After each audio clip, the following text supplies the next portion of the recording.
Good afternoon. I would like to call to order this special meeting of the Encinitas City Council for Wednesday, April 17th, 2024 at 3 p.m. And I would like to ask the clerk to please call the roll. Councilmember Lyons? Here. Councilmember Ehlers? Here. Councilmember Hinsey? Here. Deputy Mayor Blackwell? Here. Mayor Krantz? Here. Record will show that all members of the City Council are present. Okay, thank you very much. And we are convened in this special meeting for a single agenda item, which is a discussion and direction on the City 2024-25 General Operating and Capital Improvement Budgets. And we are fortunate enough to have a team of staff people from the Finance Office and the City Manager's Office and our City Manager as well. So with that, we will get started. Good afternoon, Honorable Mayor and Council members. This is Budget Workshop 2, and what we did is we took into account what we heard on March 27th at Budget Workshop 1 and put together another presentation for your consideration. We have Finance Manager Sanderson, who will be leading the presentation, and then we have Assistant to the City Manager Yum, who will be helping with the budget calculator.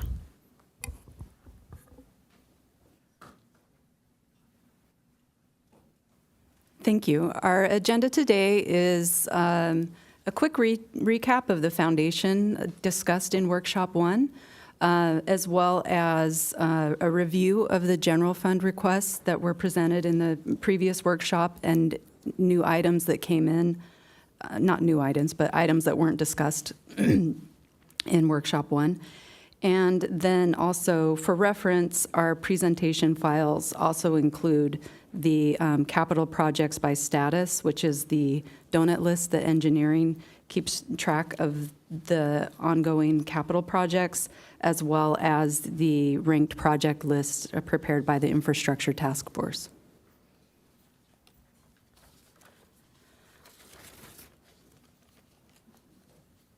Every good budget process starts off with strategy, and on February 6th, Council met for their strategic planning session, and they selected the following categories for highest priority to work on in the next fiscal year.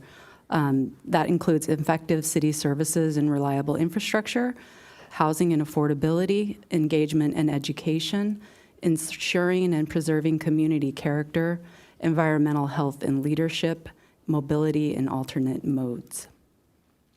Out of those strategies, the following 6 goals were listed: 100% affordable housing project, prioritize remaining streetscape elements, safe legal railroad crossings and citywide quiet zones, expanding habitat stewardship and exploring open space preservation, considering Infrastructure Task Force prioritization and funding recommendations, and to build on the bike safety emergency declaration goals and implement Vision Zero.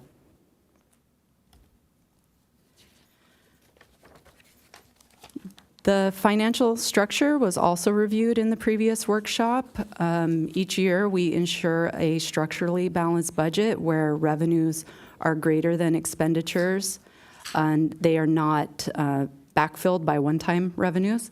We also ensure that reserves are funded at policy levels. Our contingency reserve is 20% of the operating expenditures, and so we've planned for 20 million of that reserve. The budget stabilization is 2% of revenue, which is planned 2.2 million. The operating budget also meets debt, pension, and contractual obligations. And during last year's budget, we adopted the 5-year plan. We'll be reviewing that as well to fund priority projects. And then we also included in the forecast an assumption that we would maintain $2 million in the general fund, unassigned ending fund balance, which leaves it available for other things that arise during the year.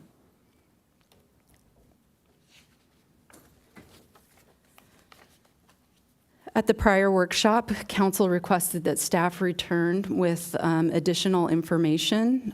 One item is our audited financial report, the ACFR, to compare what percent of the City of Encinitas general fund is committed to CIP compared to other cities in North County. This is predominantly is all for the fiscal year 23 that ended on June 30th. And as you can see, for that fiscal year, the City of Encinitas had a very robust capital appropriations. 7.4 million were appropriated as part of the original budget process, and then 5.5 million was appropriated off-cycle. Another question was the mitigation fee study timing. Staff anticipates that will take about 6 to 8 months to complete, and is in the process of selecting a consultant this month. Another question was regarding potential, how much revenue could potentially be increased on development permitting fees. When we do the fee study, the target is 80%. Many of the fees that are adopted are not coming to that full 80% target. If all the fees were increased to 80%, that could be an additional 2.5 million in revenue. And if it were increased to 100%, that could be an additional 3.8 million. Regarding the L7 100% affordable housing, there was an ask within that, and the question was, could that be designed from the Affordable Housing Fund instead of the general fund? The answer is yes, and so that amount has been removed from the general fund requests. Regarding the native plant ordinance, staff confirmed that the consultant would cost $350,000 for the whole effort, as previously discussed. However, staff could do a basic codification without the planning areas of the current 50 or 100% native requirement for minimal cost. More information on the Chamber $40,000 request. It's related to implementing initiatives for the Visitor Center, potentially including the new website, tourism board, pop-ups, and PR and marketing campaigns. The estimated cost for San Alejo Manchester beautification would be $255,000. San Alejo Manchester mobility improvements would be estimated at $2 million for construction and $300,000 design, and a protected intersection at El Camino Real and Santa Fe estimated construction would be $720,000, design for $80,000. That is listed as an option today in the calculator for $800,000. The design there is lower than the item before that because the Santa Fe designer is already retained for Santa Fe East.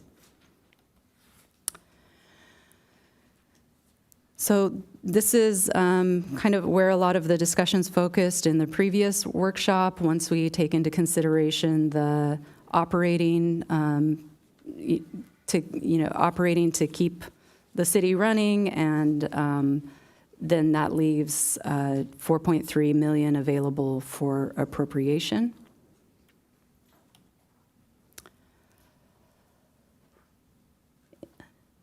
When we presented the budget last year, we presented the 5-year capital improvement plan. Of that plan, we have programmed $500,000 that is included in that $4.3 million assumption. There is a planned $1.4 million that is available for up to council's discretion how they want to fund.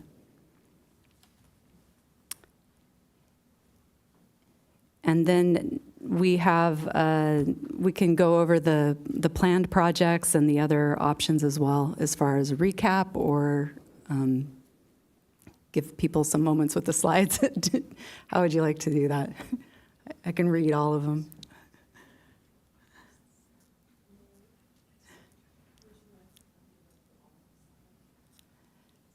Okay, great. So this first slide shows the items that were included in the capital improvement plan adopted last June. The beach staircase access refurbishment is for Swamis, not Grandview as listed on that plan. The amount is slightly more than shown on the plan because construction costs have been updated. The Encinitas Habitat Stewardship Program, we typically fund $100,000 a year. General Mobility is another project that we typically fund annually for $300,000. The items that are in bold type are ones that are recommended by the engineering staff.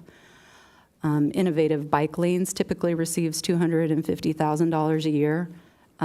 Safe Routes to School is another annual project for $200,000 a year. Annual storm drain repair typically receives $250,000 a year, and traffic safety and calming typically receives $75,000 a year. Other items that were not included in the 5-year plan that are potentials for funding would be the native plant ordinance consultant for $350,000, native plant ordinance related activities, demonstration garden, education, et cetera, $150,000. The L7 100% affordable housing design, this is the one I mentioned before that has been removed from the list of general fund, but we would program into affordable housing fund instead.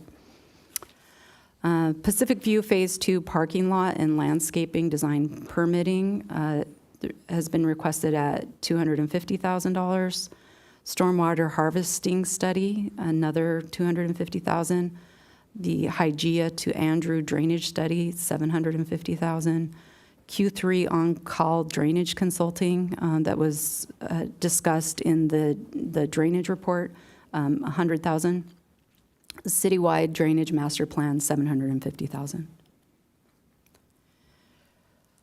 The Vulcan South drainage design, $350,000. Public road standards update, $200,000. Active transportation plan update, $300,000. Reconsideration of Beacon staircase review, permitting, et cetera, $600,000. Railroad pedestrian tunnel or bridge north of La Costa study, $300,000. And a South Highway 101 pedestrian crossing by Solana Beach, $40,000.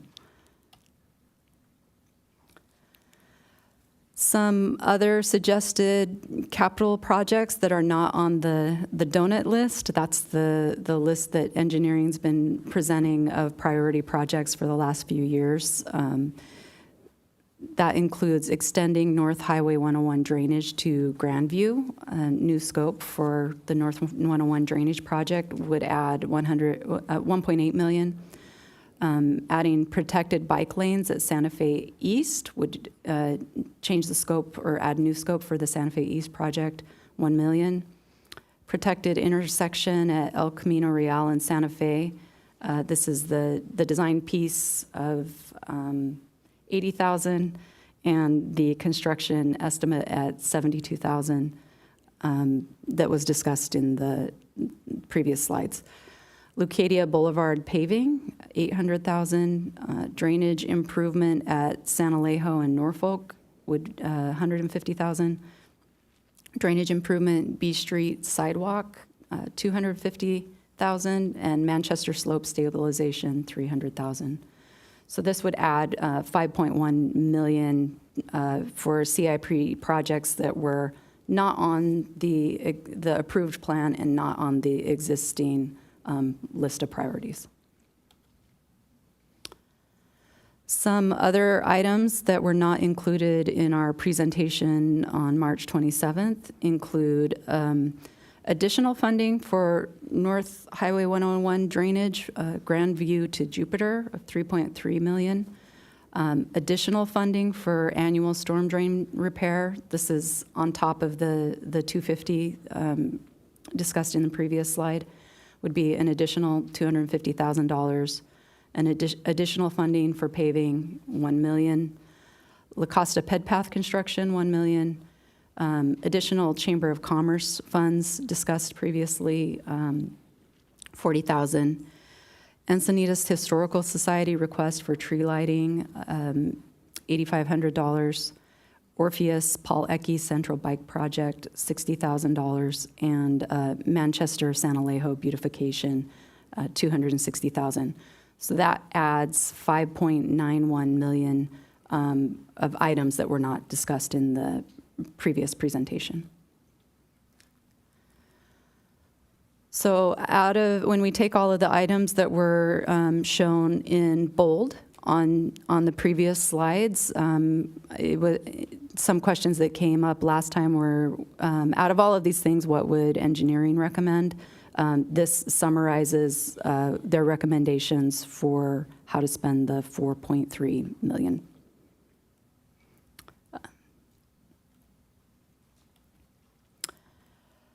The next steps in the process is today with the discussion and public feedback. Staff is looking for direction on what we should include when we come back for the budget introduction on May 15th. And then that gives council an opportunity to see the big picture of the general fund and all of the other funds and the capital plan. Then if we receive any changes at that point, we would incorporate them for adoption on June 12th. And that's our last date that we're having meetings for adoption. We do have to have the budget in place before the fiscal year starts on July 1st. So that is our hard deadline for this process. So this is step 2 of 4. And with that concludes the presentation and the recap, and we leave the remainder open for discussion. Okay, I have a couple questions on the slides. On slide 10, the beach staircase access refurbishment, updated construction costs of $500,000. Tell me again what that project's for? Sure. Broadly, I'll give you a highlight and have engineering jump in if they need to. They have had a design on the books to do refurbishment over the years. In our plan for that we adopted in June, the plan listed that at $463,000. So when we say updated construction costs, it's not an additional $500. It's just that change. What beaches is that for? This one is for Swami. So we do an inspection of all of our staircases. You might recall that this past year we worked on stone steps. So this is just the next one in that queue. And I suspect the next question will be could we delay it? And you can always delay these types of projects, but they just get more expensive each year. So we try to keep on the cycle of doing the repairs before we. Yes, I would not ask to delay, but I would wonder, so Beacons is part of that or a separate item? Getting the path back to operational? So this is for Swami's. I think we're going to do some emergency repairs on the path. That's Beacons. So Beacons, we're going to be doing some emergency repairs on the switchback trail. Right. That's separate from this. Right. And the Beacons parking lot is not something that we're asking for funding. I believe that's already funded. Okay, but we do not, I mean, we are accounting for the opening of the trail. We're going to work on that project. We don't need Correct. That'll be in this fiscal year. Okay. Yeah. And there were a couple of items that, let's see, the first one is on, you mentioned Manchester San Alejo improvements, right? So, and beautification, where'd that go? Manchester San Alejo beautification 14 is at $260,000. is that the project that was requested by the community, or what is that project? Correct. That is not a project that has been in our 5-year capital planning. So that would be the project that I think we had some students that came to your retreat at the community center, and then again at the last budget workshop. So that would be starting from scratch. There's no design. We're just estimating, kind of taking a swag on what we think that would cost. But I was it's not currently in your 5-year capital plan. May I ask for clarification, Mayor? You said you're pointing to the Manchester-San Alejo beautification at the bottom of page 14? Is that the question? I believe, because this says beautification, it was the one brought forward by the community for the landscape at that intersection in the public Correct, right-of-way. yes, I apologize, Councilmember Lyons. There's two San Alejo Manchesters. The beautification is the one where we had some community members who wanted to dress up that area a little bit, as well as put in a welcoming sign. And the San Alejo Manchester mobility improvements is the larger capital project that another group of residents and people have suggested. Thank So you. The project that was presented to us recently, done by Rich Reisner, the estimated cost on doing that by our engineering team is $250,000. Correct. Our city engineer can come up to the microphone, but I think the designer that did the drawings had not taken into account some of the underground work that's necessary to do a project like that, but I'm sure our engineer will do it more justice than me. So the unit prices that the architect had didn't reflect what we see in our prevailing wage projects. And then his unit prices didn't include our standard items like stormwater controls, demolition and disposal, mobilization, the construction inspection, things like that, contingency. Okay, Councilmember Lyons. Yes, I have a question about the presentation. It just occurred to me to ask this.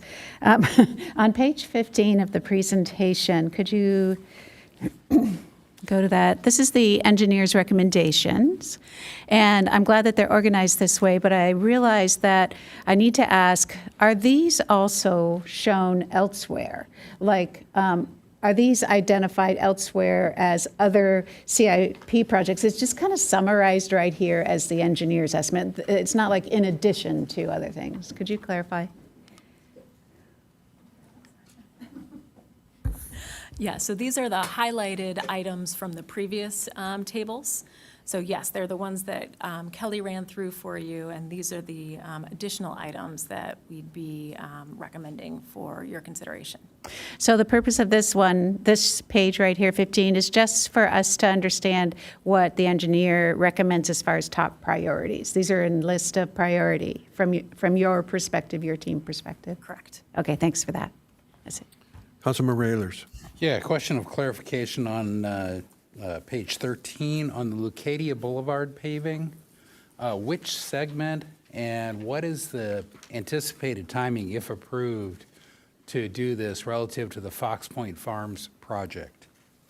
So that's I-5 to Saxony, and if we receive the funding in this budget year, we'd add it to the 24-25 project. So then it would happen during the next fiscal year. I-5 to Saxony, not the really rough part going up the hill to Quail Gardens Drive.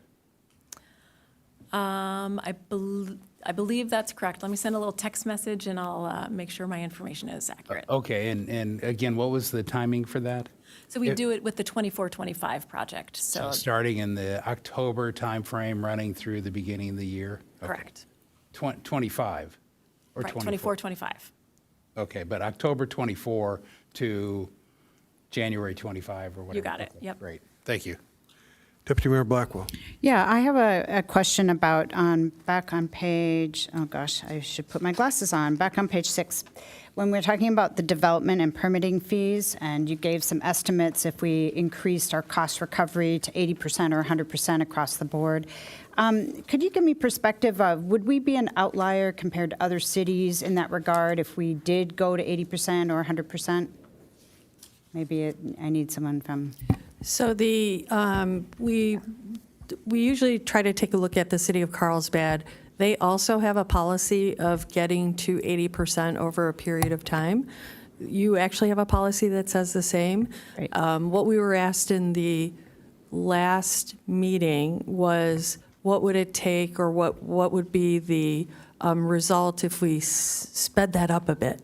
Because right now, they only go up by CPI, and so it takes quite a long time to get to the 80%.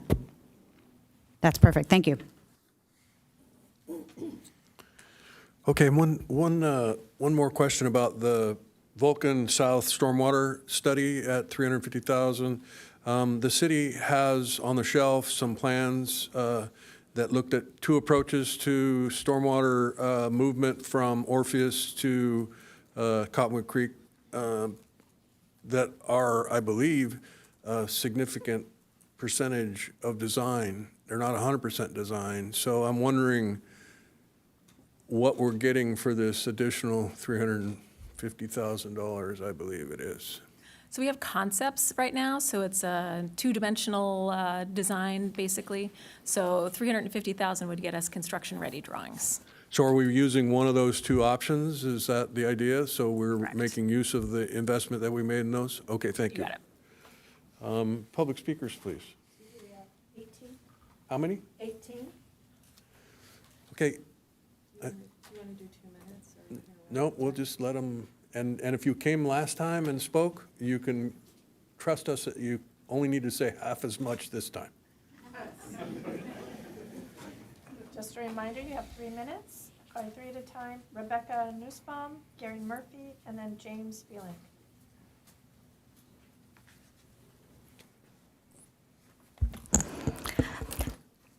Good afternoon, Mayor and City Council members. My name is Rebecca Nussbaum, and I serve as the Chief Program Officer at Community Resource Center. And I am here to speak with you on behalf of CRC and the clients that we serve to request your continued support and funding for the Encinitas Opening Doors project in this next budget cycle. CRC has proudly administered this program on behalf of the city for the past 8 years, helping individuals experiencing homelessness find permanent housing through targeted housing resources and supportive services. Since its inception, Opening Doors has achieved substantial progress in placing on average of 30 households into permanent housing each year. And not only are unsheltered households securing housing, they are staying housed. In 2023, based on follow-up surveys from our participants, 100% of the housed clients remain stably housed 6 months after placement. 90% of these clients maintained or increased their income 6 months after placement. And additionally, 100% of these clients stated that they would recommend CRC services, with the majority saying that rental assistance was the most helpful service provided. Clients like Dale, a senior who CRC worked with this last fall, who, despite being fully employed, was struggling to secure housing due to a negative rental history resulting in denial after denial for housing. CRC supported Dale with credit repair assistance, and the negative entry was removed from his credit report. And once this hurdle was overcome, Dale was approved for housing, and he moved into his new unit 1 week before Christmas. Dale's story and these outcomes not only highlight the direct impact of our services on the lives of our clients, but emphasize the necessity of our work in the broader community to combat homelessness. And in addition, CRC's collaboration with the newly opened Buena Creek Navigation Center enhances our service delivery, providing a comprehensive support network to our clients. And both programs are needed and work in tandem to provide critical services for our unsheltered Encinitas residents. And while we have made a lot of progress, the Regional Task Force on Homeless just published yesterday that for the 24th month in a row, more people have experienced homelessness for the first time than exited into housing. Affordable housing projects in Encinitas, like the L7 property, are sorely needed. And given the proven success and critical importance of the Opening Doors program to the fabric of Encinitas, we respectfully urge the City Council to continue its funding in the upcoming budget. We are grateful to the City of Encinitas for your support over these past years, and which it really has been pivotal for our shared success. And we hope to continue our partnership and commitment to make us Thank you. Thank you. Gary Murphy, 123 West Leucadia Boulevard. You guys know I'm here. I'm really pushing for you guys to keep Tom Ryan on as the hydrologist with Q3 because he's already got his feet on the ground rolling, and you guys have put enough money, I think, out there we can get going. There is another project I'd really like for you guys to start looking at, and that's co-oping with the railroad to grade the property from Leucadia Boulevard to La Costa Avenue. And there are a couple areas we may have to do some improvements, which are at East Galacus and East Jason and down at Samford, which we could raise the property up a little bit and figure out ways to get the water out that way. Tom and I've talked about a couple of those things, so I'd like to see if those projects could be put into this budget. And then the last thing is I hear there's a lot of people moving on getting money towards trying to get all 3 sections connected under everything there at the north end, and everybody's working hard. So let's hope we can get that done and take the money to get that money so we can connect the pipes, not just have them under the roundabouts and at La Costa Avenue. Okay? Okay, have a good night. I'll let you guys get some other people out of here. Next speaker is James Filling, followed by Don Rideout, and then Michael Glenn. A lot of friendly faces. Thank you, Mayor Kranz and City Council, for giving me the opportunity to speak. I am Jim Felons with Encinitas Historical Society, and I'm pretty good at technology, but I don't know if us is going to, hey, look at that, it worked. I'm here to talk about the Encinitas Heritage Tree. Last year was the 29th annual lighting of the tree, and this year is the 30th annual lighting of the tree. Last year, we formed for the first time a partnership with the city, the Historical Society and the city together, and we raised the bar, and we had about 500 citizens show up.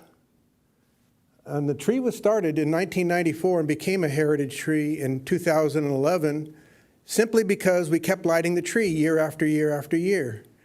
And we're looking to, very simply, renew the partnership and secure the funding, which I saw as a line item in one of the suggested items in the budget. Not that it's approved yet, but we're encouraging you to approve it. And long-term, we're looking to secure the partnership that goes on forever. There's no reason to stop at 30 years. We want to go on for 300 years, or be at least beyond my lifetime. So with that, I just wanted to emphasize that this really does involve the entire community.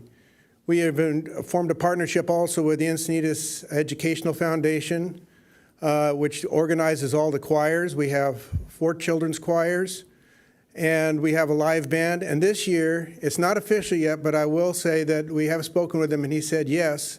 Jack Timpson is going to perform and be a headline act, performing Peaceful Easy Feeling, his hit single with the Eagles. So it's going to be a really special year, and we just encourage the city to take this seriously, to renew the partnership forever. And thank you very much for your time. Thank you.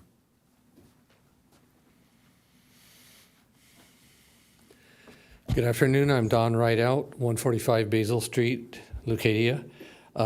My impression is that there's general support, and I'm speaking on the topic of native plants, that there's general support for the idea of the native plant program, but the sticking point seems to be the amount being requested, $350 for the consultant work on the ordinance and $150 for the demonstration gardens and education and outreach. And what I heard just mentioned just a few moments ago was the idea that simply codifying what the Planning Commission has been doing for several years is an option. And while that wouldn't be ideal from my point of view, it would be a good start. And it would be better to get a good start than to do nothing. And you might still want to retain a consultant for some of that work for the parts that staff is not able to do. But I believe it could be done for significantly less than $350,000. I'd like to also mention that just in the last couple of days, I've been able to find a handful of examples of native plant ordinances from other parts of the country. None of them are exactly what we want to do, and none of them are in California. But I believe we can gain some efficiency on this by building on some of the work that other people or other jurisdictions have done. So the bottom line, from my point of view, is that it's vital to budget something for this program whatever you think is the appropriate amount. What we need to do is get this rolling without burdening staff or the budget, because there's a lot of momentum behind it now, and we don't want to lose that. So a reasonable amount of funding to get the ordinance work started would be key. Thank you. Thank you, Don. Next speaker is Michael Glenn. Following Michael is Basie Klopp, Carol Heil, and then Bob Kane. Hello, Mayor Kranz and City Council. I spoke last time, so I'll make this quick, and I know the surf is good and you want to get out of here. I am, of course, Michael Glenn, Chair of the Encinitas Tourism Committee, and just a couple points here. The reason we're asking for $40,000 for the Visitor Center is two of my personal concerns is that cities around us are working hard to capture tourism dollars. And of course, that's very important that that goes back into our businesses and our residents, of course, with the city infrastructure. Secondly, we're also seeing outside entities of the city dictating what Encinitas is, whether it's social media, word of mouth, print media. We're the ones who should be dictating what our stories are, our rich cultural heritage, the activities that we do here. And so, of course, that's going to take some time and money. I can handle the time part. That's where you come in. Hopefully you can help out with the funding of it. Sherry Yardley, our CEO of the Encinitas Chamber, sent you a letter recently outlining objectives and goals. If you can refer to that, that would be much appreciated. And that is my time. Thank you. Thank you.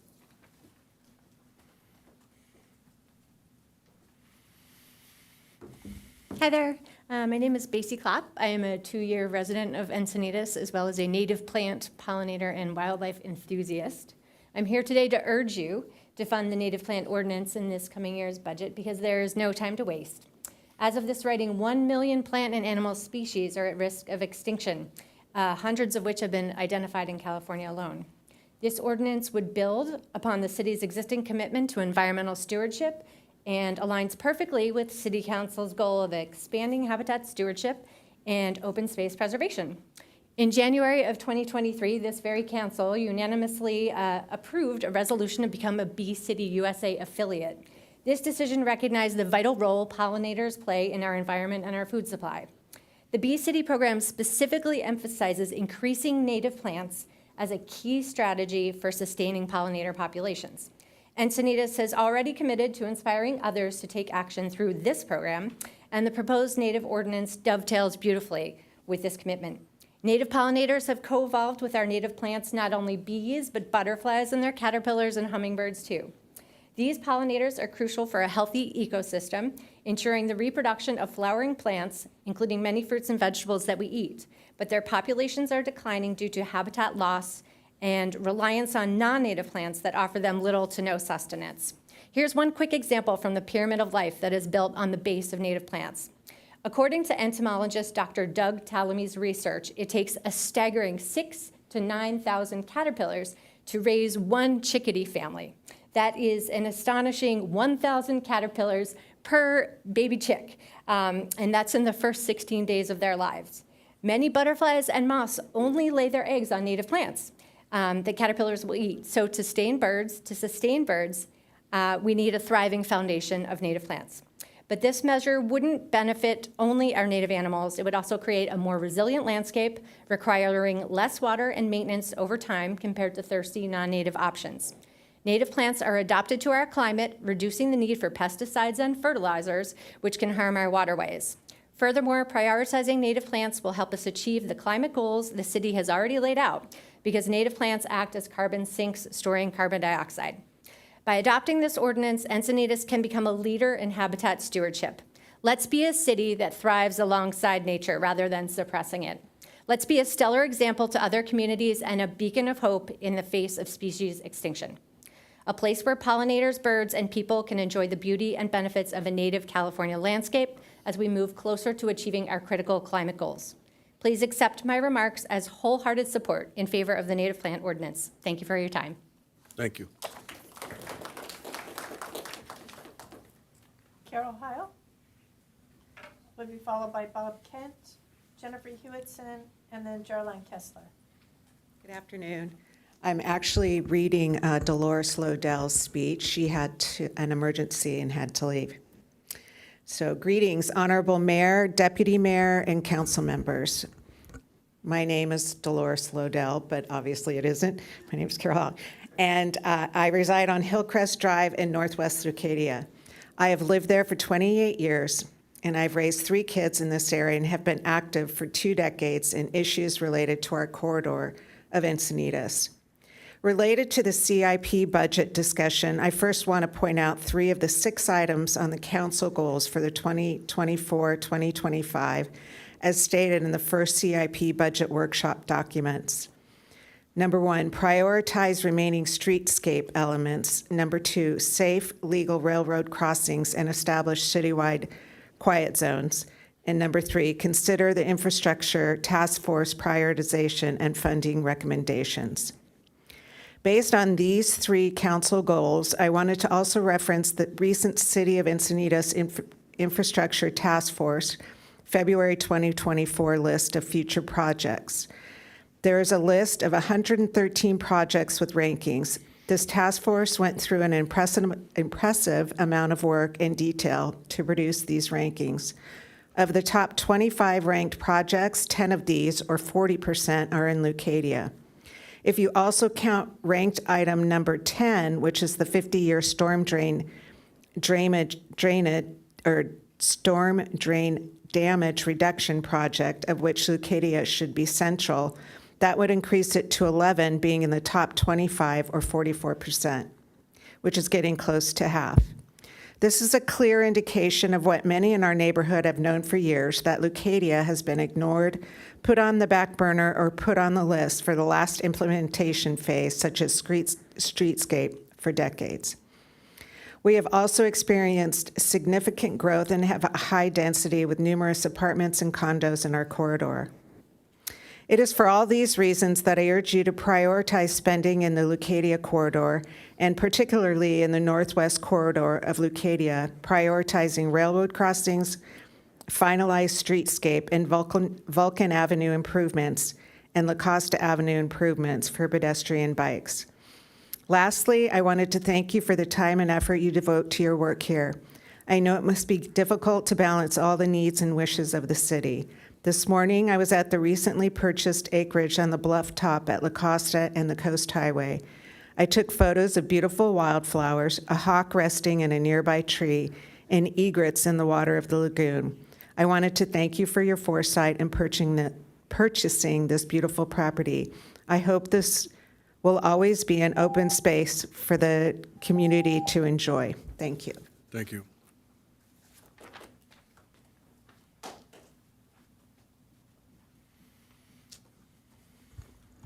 Good afternoon, Mayor, City Council members. My name is Bob Kent, Encinitas resident, part of Keys for Homes.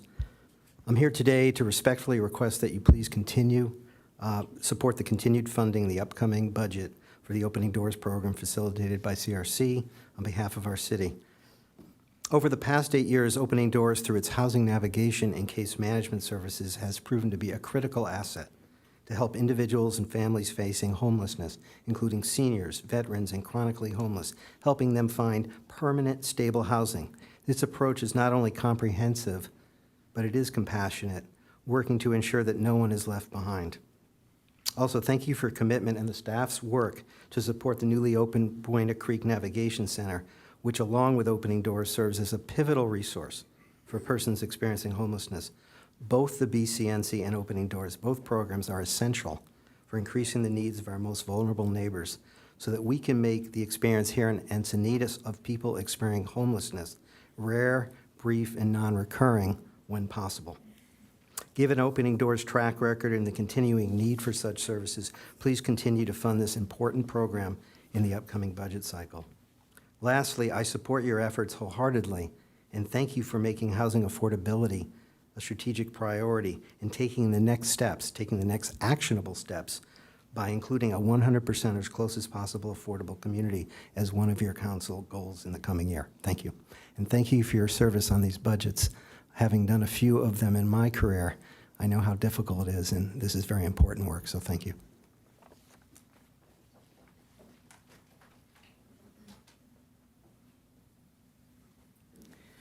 Hello, Mayor and City Council. Jennifer Hewitson.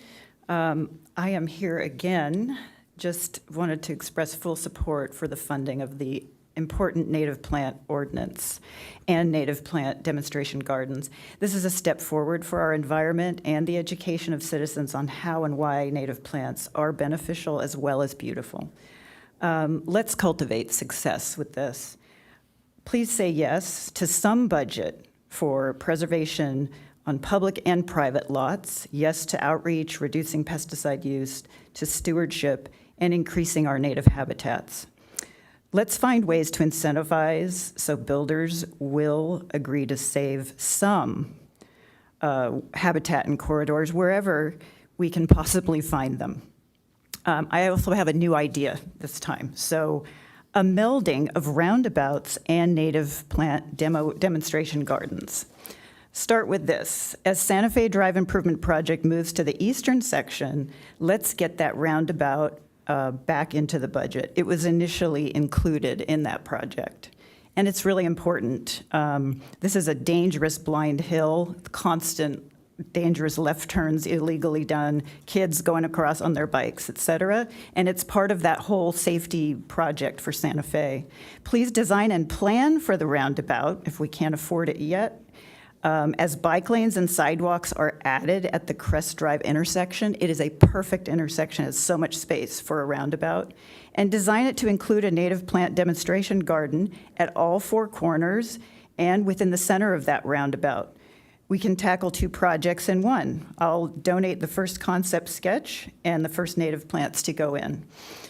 Please don't deny the Santa Fe Crest Drive roundabout on this blind hill where students and all citizens need the calming for that really speeding, crazy hill. The El Camino Real protected intersection is needed, but in addition to the Crest Drive roundabout, please. Thank you so much. Next speaker is Geraldine Kessler, to be followed by John Kados, Judy Brofine, and then Leah Morosevich. Sending some pictures.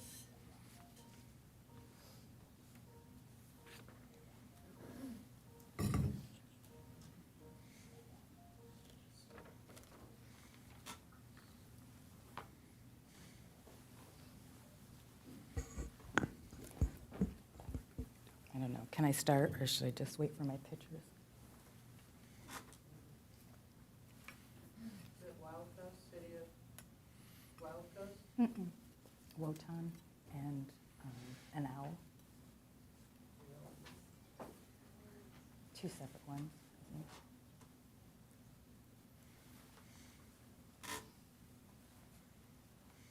think. Yeah, and so how do I go forward? Just, okay. There's a little controller up there. Okay. I can switch them for you. Oh, okay. I am here in full support of the native plant ordinance. I understand this is a first step in protecting what little open space remains in Encinitas. I would also like to remind you that the Melba project has 175 mature trees, 30 smaller trees, and native plants. Property is slated for development with very few trees to be preserved on the site. There should have been a city environmental biologist on the site the minute the sacred property applied for a development permit. There's a very weak biology report from the developer stating there was only one lizard on site and no other wildlife present on the property. This is not true. I have a professional bird report, and our MASH did a biology report that documented 45 different species in the surrounding area. This environmental nightmare housing project has been going on for 3 years, and the owner and developer had done minimal watering and caring for the beautiful mature trees on the property. One of the tenants removed a macadamia tree because rats were eating the nuts and going into her car.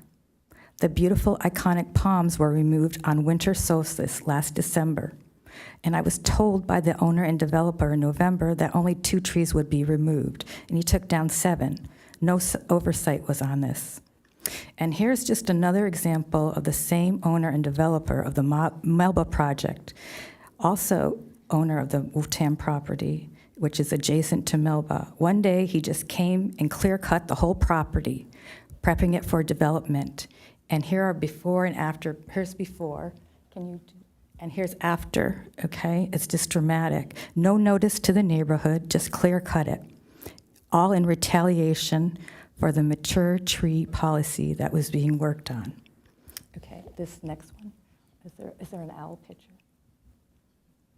So here's a beautiful baby owl on Melba that was walking around on Saturday morning. Please support this native plant ordinance and protect our citizens from negative impacts that development will bring to our beautiful city. And here's just a look. This is our linear park that somebody talked about when that lake problem. And it's just some pictures and just showing how important these trees are. These trees are to our neighborhood. Okay, thank you for listening, and please support that native plant ordinance, the first step in the right direction. Thank you so much. John Kados will be followed by Judy Brofine, and then Leah Morosevich. Good afternoon, council members, mayor. Nice to see you. My name is John Cardos. I'm an Encinitas resident, small business owner as well. My company is called Homegrown Bounty Gardens. We do a lot of work with native plants and drought-tolerant gardens. It's what we like to do. I'm in favor of this ordinance, particularly in regards to development projects, especially ones by open lands, waterways, canyon lands. I think that's kind of the key. I think it's a little bit difficult to impose this on homeowners, but if we use this as an educational opportunity, I think that's kind of the key here. I think if we can just teach Encinitas residents at large the value of native plants, I think this would just be a hugely successful project and ordinance, and I think that's kind of the thrust with this, in addition to kind of making developers use more water-wise native plants. A 50% native plant palette is super easy to accomplish. It's already part of our design philosophy at our company. And any solid water-wise planting design should just include native plants as a default. It's just kind of a basic to me. Native plants can thrive with other non-native specimen plants, so to speak.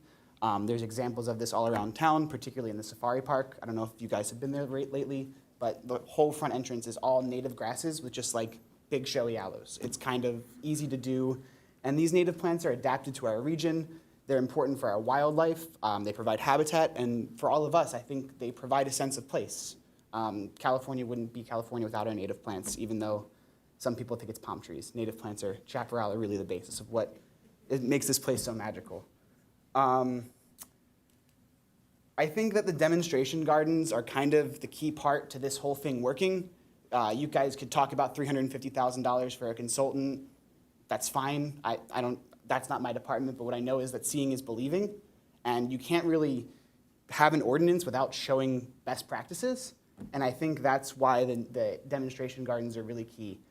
Putting them in a prominent place where people can casually walk by and spend their time and meander through, they can get lost in kind of the smells of the space, see the plants, maybe touch them, maybe be able to see the different bloom cycles, the seasons.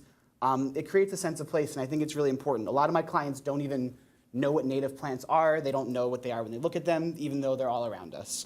I think that education is a key part of the puzzle, and I think that another key part here is maybe having some element to educate against the use of invasive plants, because those will choke out the native plants and kind of defeat what we're trying to do here. So that's my thing about the native plants ordinance, and I have 15 seconds left. On a totally separate note, y'all should support the CRC. They do great work, targeted. It really helps people, so that too. Thanks.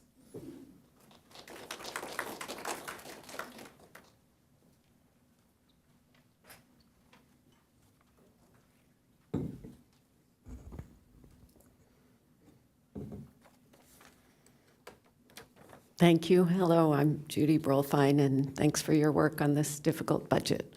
So I have two requests.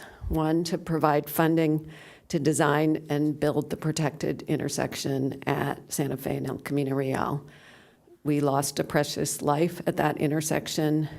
We're currently in the process of upgrading Santa Fe, and we need to go the distance and make sure that intersection is safer.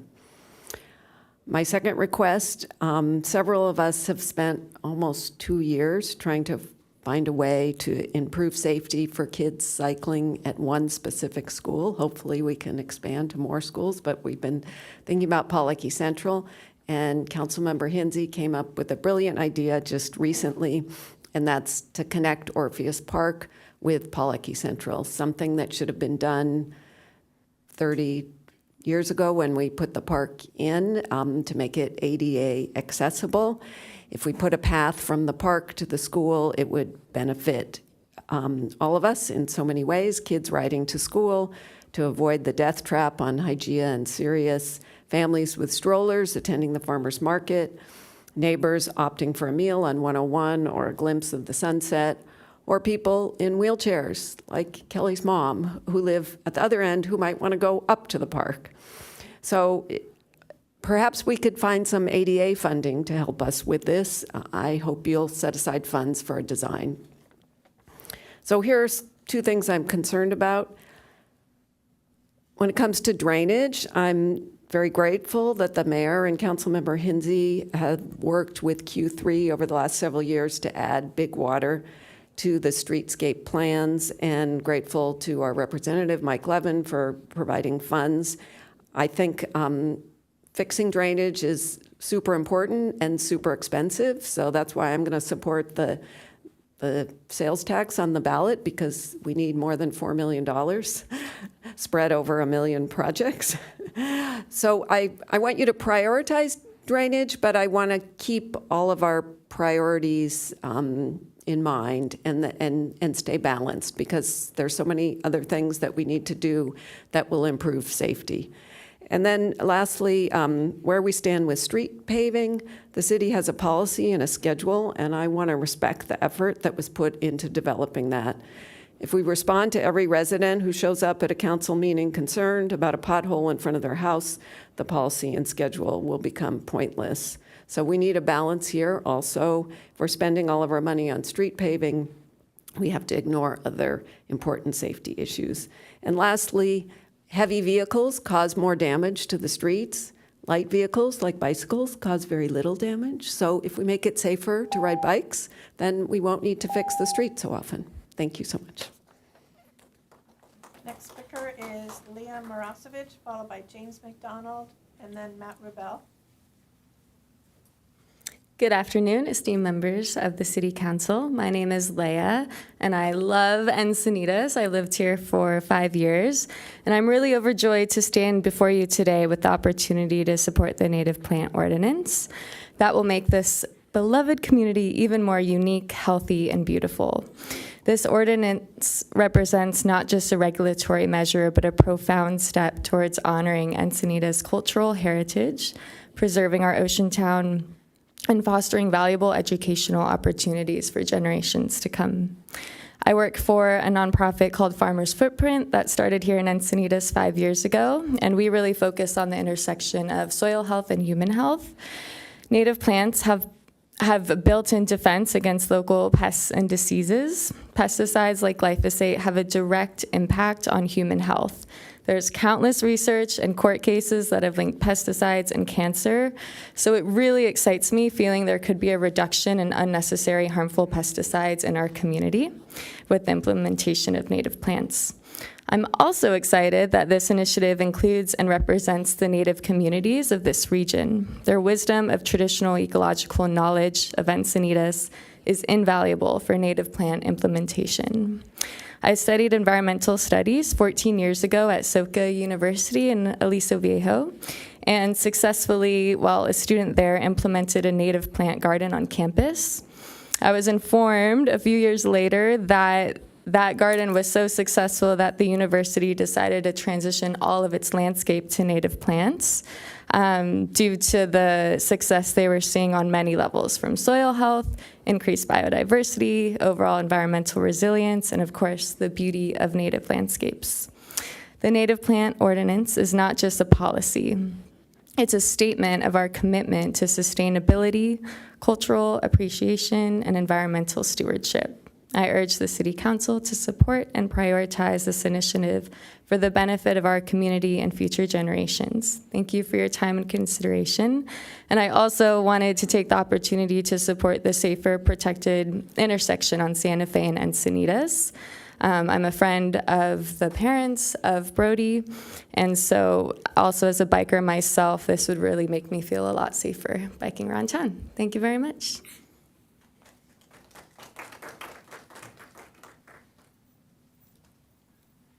Hello, Council. I'm James McDonald of the Encinitas Bee Company, where if your house, compost bin, car gets invaded by bees, we do it without chemicals and we save the bees.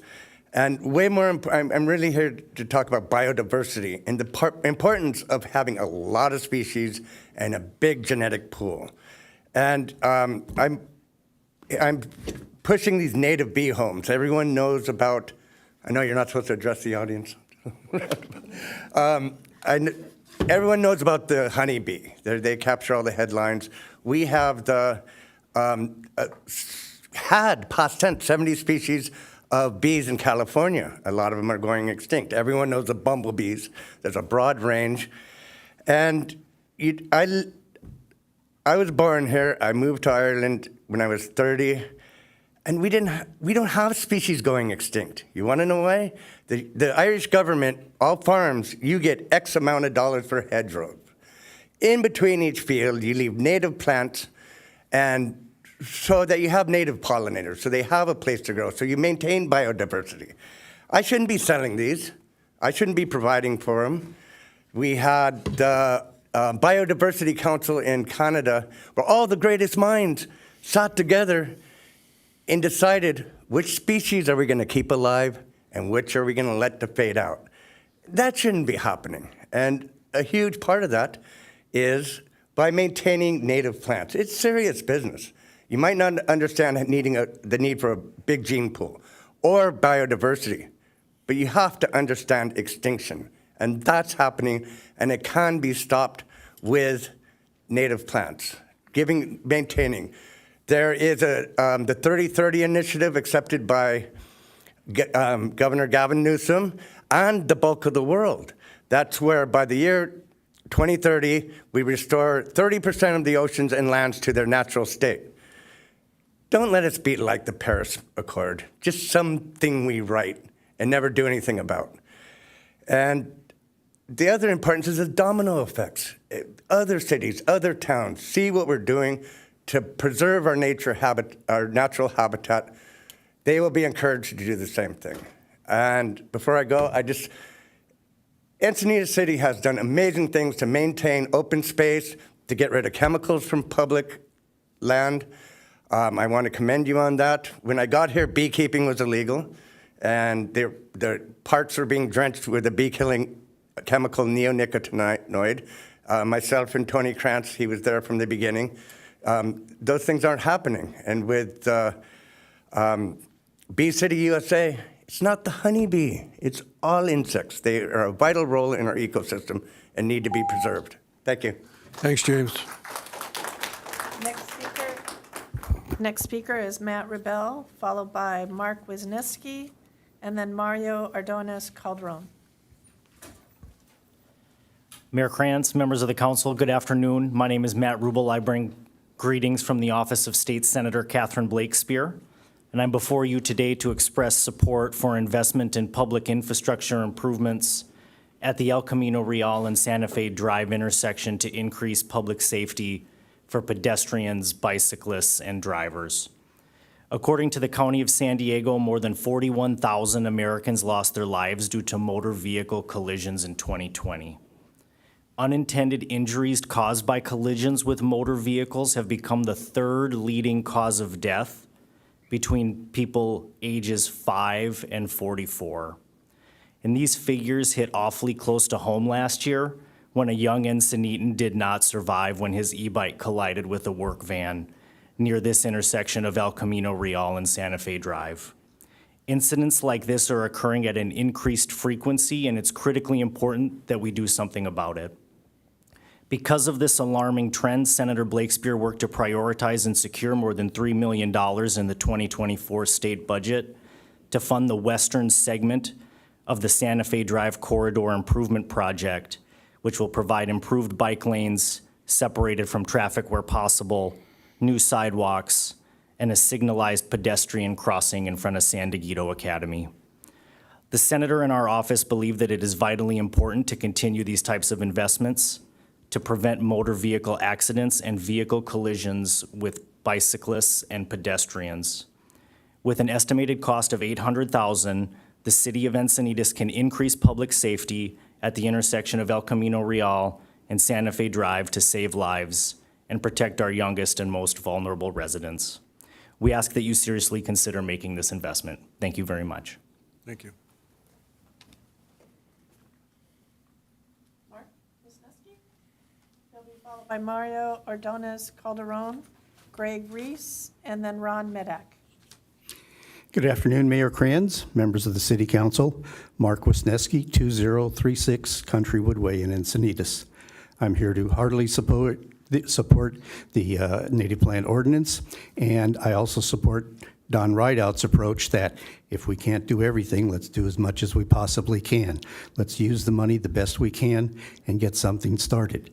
Now, you may not know, but many decades ago, there's a group of individuals in this town that live in Leucadia. There was a new development going in, and they banded together, and they did something remarkable. They created a park, a design for a park, Leucadia Oaks Park, that was supposed to be all native plants except for the turf grass. Except that over the years, whoever was maintaining it lost that vision and direction to where it's now a combination of some native plants and a lot of non-native plants and trees. I'm proposing that that would be a good location to start to bring back the education of native plants in our community and to restore that original vision of what the park was to be. Thank you very much.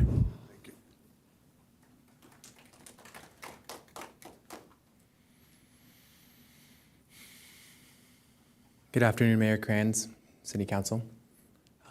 I'm Mario Ordonez Calderon. I'm the executive director of a nonprofit called Un Mar de Colores, and we increase coastal access for underserved youth, and a lot of those youth are here in Encinitas.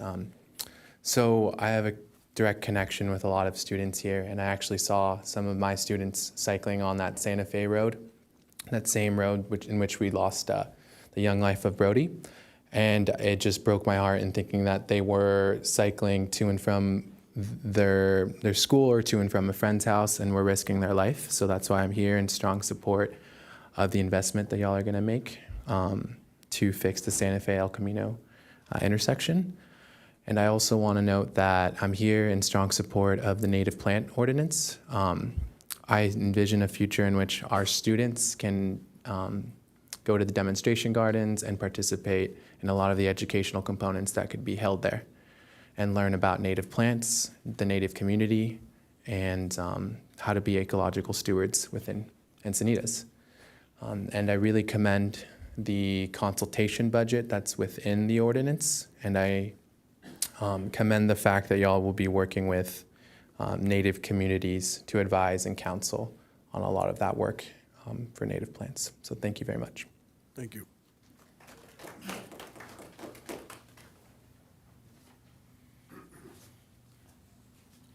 Good afternoon, Mayor Krantz and City Council members. My name is Dr. Ron Medak. I've been a resident in Liebenhain for 17 years in North County, San Diego for over 40. I was very surprised when I saw that on the final list of projects, the rank of number 16 for the fire station that would serve the community of Liebenhain, where I reside.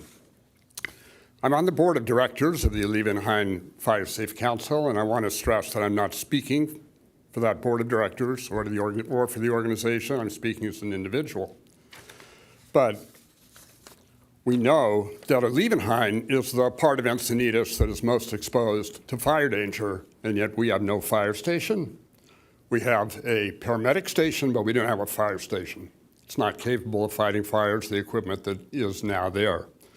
But we do know that the Fitch report, that the history of fires in Encinitas and in Liebenhain that CAL FIRE's designation of the Liebenhain area as a very high and serious fire danger, all bring attention to the fact that that is a very serious deficiency in the safety in this community. We have an insurance, actually a crisis in Liebenhain. I'm getting reports almost weekly of individuals who are losing their homeowners insurance. One of the reasons that's happening is because there's no fire station. The insurance companies look at that. And of course, they look at the fire history and they look at that designation that we have. So I would like to see two things happen. And I requestfully hope that you will somehow move this up to a much higher rank than it presently has because of its importance, but also on this list, budgeted for the for this fire station for Liebenhain is $2 million. I mean, $14.2 million. But we can have an interim that could last for a very long time, steel building that would cost $2 million, plus land, plus the equipment. We don't have to look any further than Rancho Santa Fe's Elfin Forest Station. I'm sure you're all familiar with that. That serves them very well. And if it's good enough for Rancho Santa Fe, I think it's good enough for Encinitas and Liebenhain. Thank you very much for your time. Thank you. Greg Reese?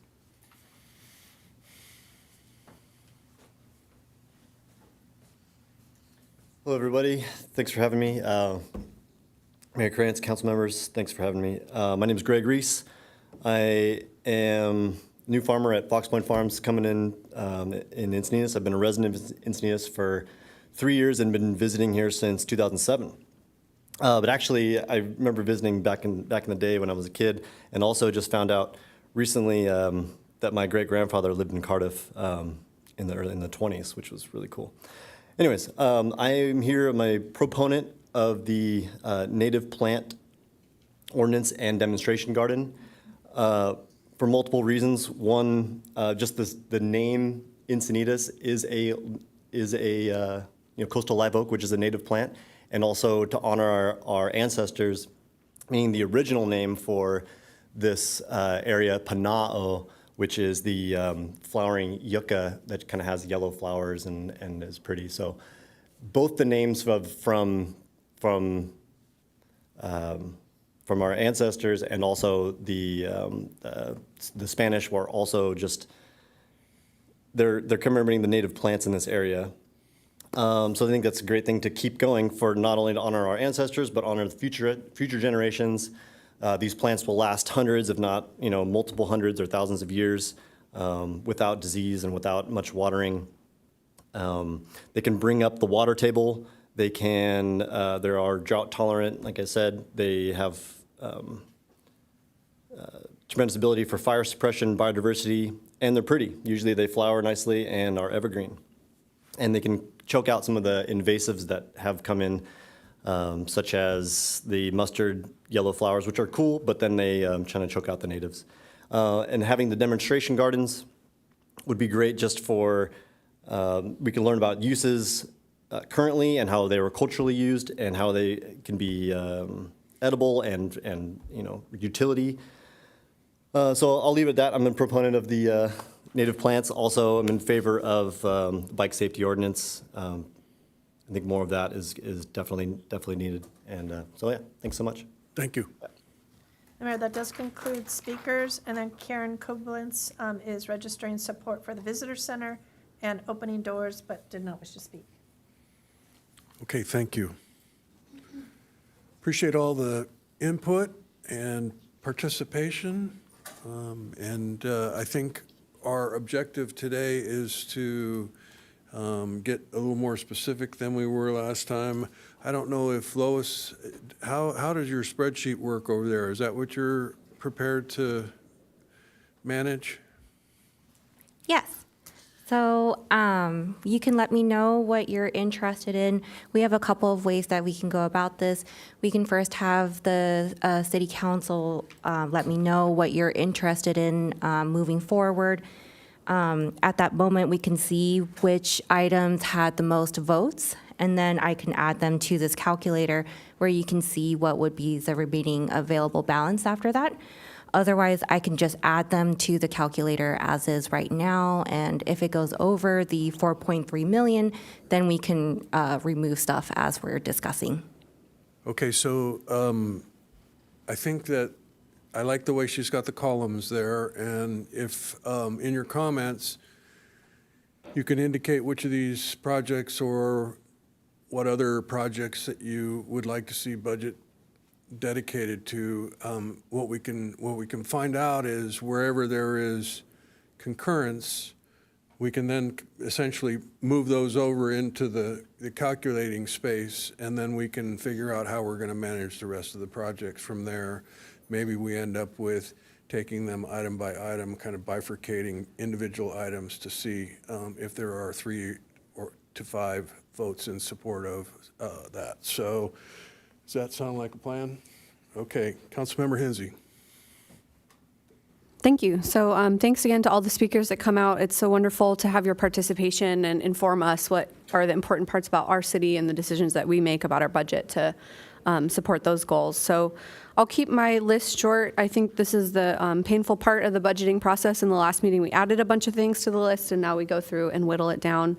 My priorities stay the same as the last meeting, and so my top priority that I'm hoping we can all coalesce around supporting is the protected intersection that we heard so much about today from our speakers there at El Camino Real and Santa Fe. This is a sound investment for us to make as a city. We're already investing millions of dollars, both of our funds and state grants and the funds from Senator Blake Spear's office to make this corridor safe for safe routes to school.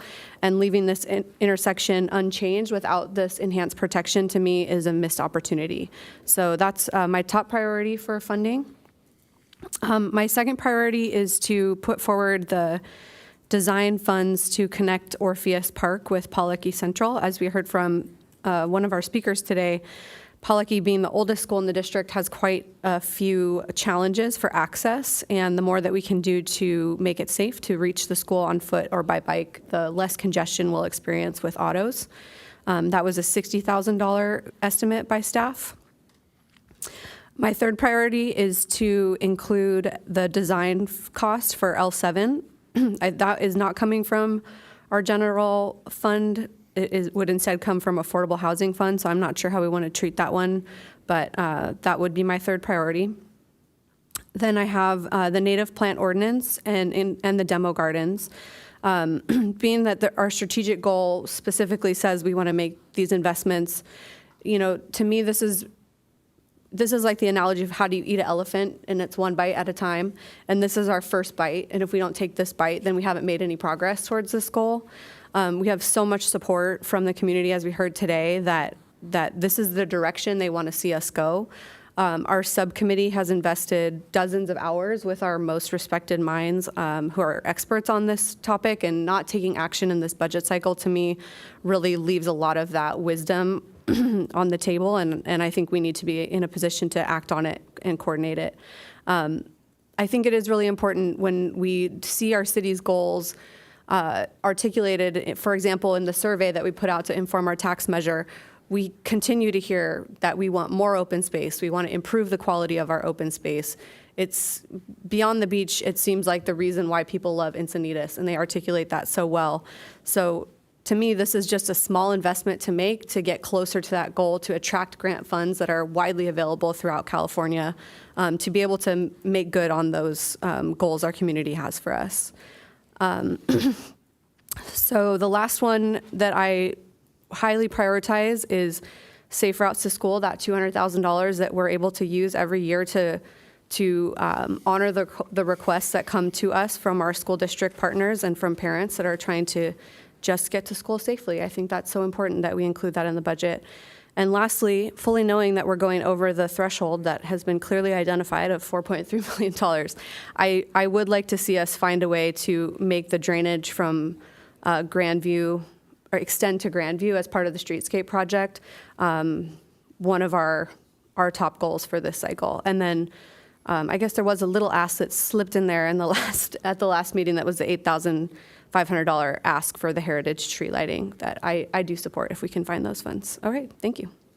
Mayor, if I could ask you to ask the council members to try to keep within the 4.3 limit, because we're going to get back into this thing where I'll add it up and it'll add up to 16 million again. I'm not sure if I thought that's what you meant, Kelly, that you went over your. I did go over. I don't know exactly how much I went over. Do you know, Lois? I'll get my calculator out. There were a few more that came since I used my calculator. Okay, well, we'll circle back on that. Councilmember Lyons. Thank you, Mayor. I was thinking of it in terms of narrowing down to a portion of the 4.3, so maybe that's just a different lens I'm looking at it through, but maybe more aligned with what our city manager was just saying. Because I do support so many of the projects that have been discussed. I would like to start by saying the ones that I'm in support of. When we talk about the native plant policy, I've heard people mention that, well, why don't we just go ahead with the ordinance or the policy and just codify it the way that it currently stands at 50%, or even look at changing the percent. And I know that sounds like that would be easy, but I do want to point out what that would not provide us. What the reason that the subcommittee was formed 2 years ago, based on a vote from City Council at that time, was to develop a policy that would be better than what was already being applied. 50% across the board with no other definition of what needs to be achieved, or no other information about what the value of where you plant native plants is not really the highest objective to aim for. So what it doesn't do is it doesn't address public lands and private lands. What just codifying where we're actually at with the 50% now does not tell us where the use of native plants is going to be the most valuable and the most successful throughout our community. What it doesn't address is incentives that are so necessary to bringing people forward and educating. What it doesn't do is improve the diversity of habitat throughout the community. And it also doesn't integrate the Native community knowledge into how we make decisions. So there's several things that I feel would be lacking if we choose to not do what 2 years of subcommittee knowledge has put together and put forward as the best way to move forward. So I'm in support of the $500,000 for the native plant ordinance, and I think that's covered in 2 categories. I want to say that we do support open space. I don't want to repeat what my colleague just said, but we have a missing skill here at the city, and it's become obvious through the fact that we have to hire a consultant to do this work for us. And I think this is honestly just the first important step that we take to bringing that knowledge into our city to help us craft the right language to move forward. But I do see that in the long term, we will have an ongoing need for someone on staff, a natural resource manager, something in that vein that will help us operationalize all of the good thoughts and all of the good knowledge that everyone's always brought forward here as we've been talking about native plants. So I think this first investment is really critical to put the $350,000 behind the policy and the $150,000 behind the demonstration garden. I think this is a topic that gets support across the aisle, as they say, but I've rarely seen anyone who doesn't support native plants. So I'm going to continue to be passionate about that. To make sure I get the other things in, I do want to call up something that was brought forward and talked about it a great deal at our last time we talked about this, but it wasn't tonight, was the bike and pedestrian work along El Camino Real from I-5 to where we currently need to connect. And I'm not quite sure what we're calling that, Lois, here on the list. It's the El Camino Real from I-5 along the San Alejo campus of Mira Costa Community College. And maybe, Jill, you're nodding. You know which one it is? Yeah, so we put together a very quick cost estimate for that. That was approximately $2 million for the missing sidewalk segments. Yes, I understand that. What I'd like to put forward is the design costs for that work, which is $300,000. And if that's identified here, I'd like to call that out. I know thank you for the overarching $2 million. I don't know that we know that for sure until we've got the design done. There's a lot of, we might need to acquire some right-of-way and some things. So we don't really know. I don't want to reserve that money now. I would like to invest in the design to make sure we connect that link. I do support the Encinitas Historical Society request for $8,500. And I also do support the Pacific View parking lot and landscape design fees for $250,000. And I say that because we've invested so much in the beautification of the building. I think it'll become really evident once it's open to the public that we need to see if we can invest in the next step to complete the work that we couldn't afford up to this point. I will support Councilmember Hinsey's request for the protected intersection at El Camino Real and Santa Fe. I do want to suggest, though, on that one, that we look, if we need to reduce our total, and I think we will, that we look at just the design costs and look for other sources of funding. We have been fortunate in being able to find support for funding on some projects, and I wonder if this one might be one we could find support for the funding of the construction. In order to keep things straightforward and simple, that's what I'm going to present right now. I do want to say that I do support the San Alejo-Manchester beautification, but I would, based on all of the needs we have right now, I would suggest that that project take a different course. I would love to see it happen. At $255,000, if it comes through the city to get done, that's a big amount. And I know the community is interested in getting volunteers to help with that. So I think that there may be a better way forward with the San Alejo-Manchester beautification project. So I am not including it at this time. Thank you. Thank you. Hey, Lois, I might suggest that, is there a way that where you have ones in those cells, that you can actually put the dollar amount and then you can foot those columns so that we can see a running total of what's going on there? I can do that. All right, that'd be great. And we can go slower so that you can catch up with that, so we can have that running total. Councilmember Ehlers? I'll make sure she's, look up when you're ready. I'll wait. I feel like it should have like a game show, something Yeah, like that, right? We need the Jeopardy theme song playing right now. I'm so impressed, Lois, with what you're doing right now. And I will comment that I did add up my request, and it was under the unassigned fund balance amount. I forgot one. May I add it? Oh, no go backs. Councilmember Hinsey's much more organized than I am. But I apologize. It's the $40,000 for the visitor center.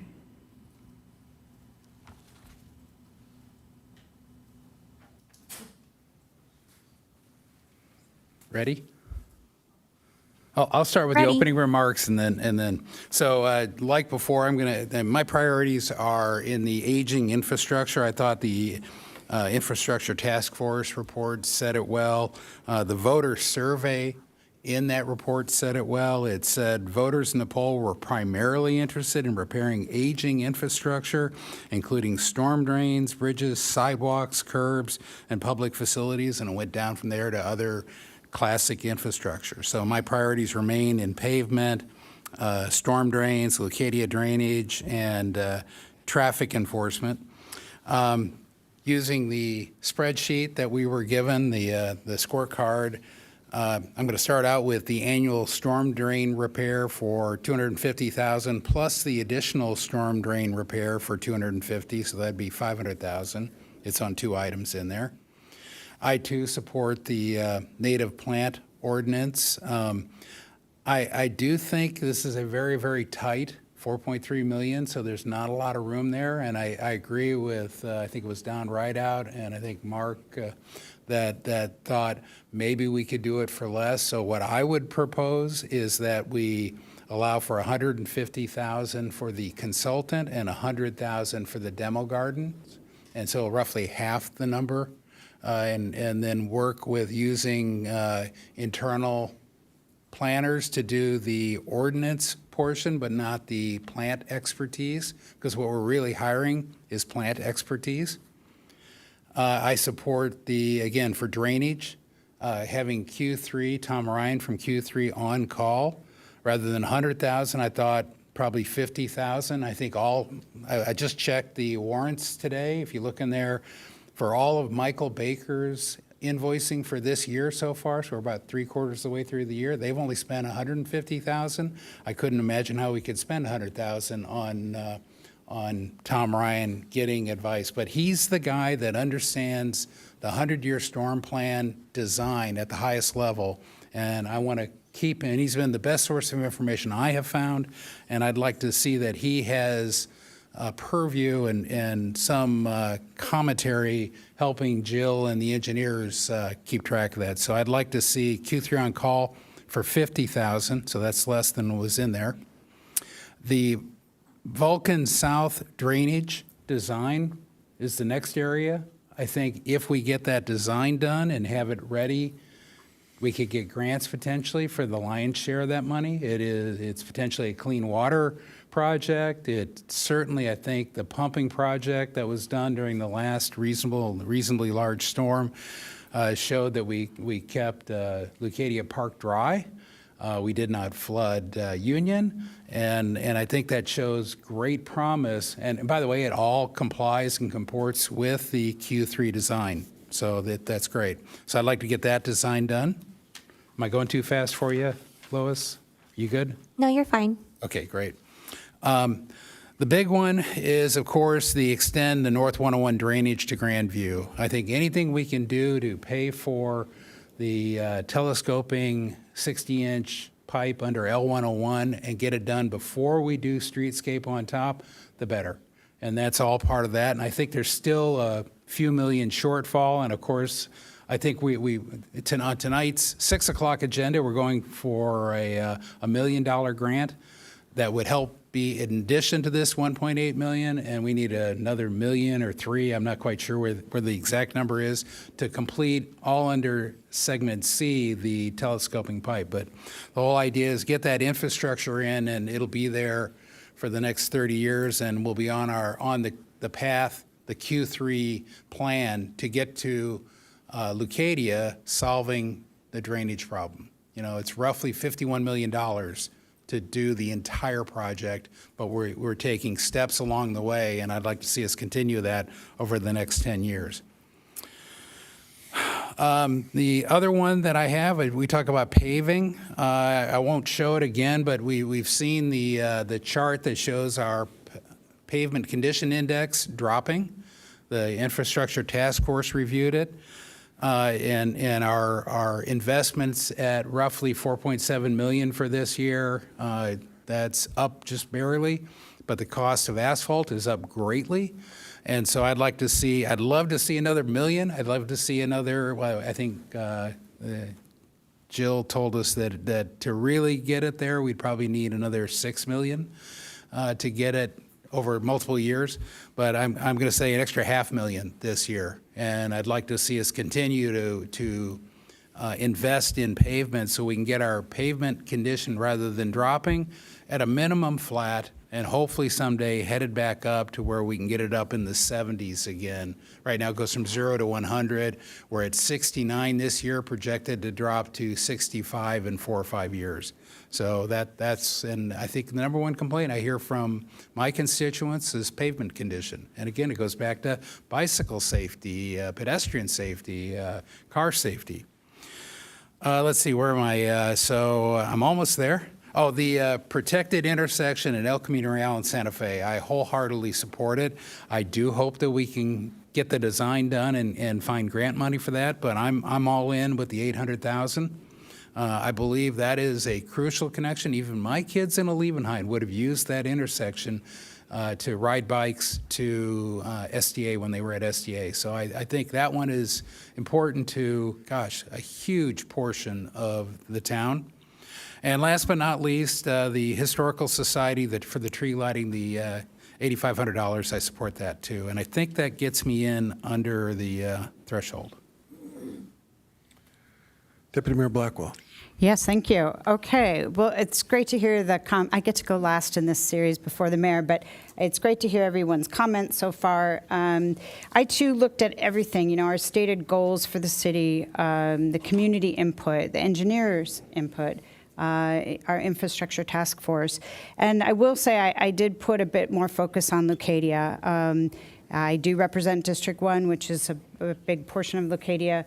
And it has been maybe underserved in some ways. And this last year, we saw that, right? We saw it with Beacon's Beach access again being closed. We saw it again with drainage issues and flooding. And we still have mobility issues of just being able to walk around and bike around to that area of town.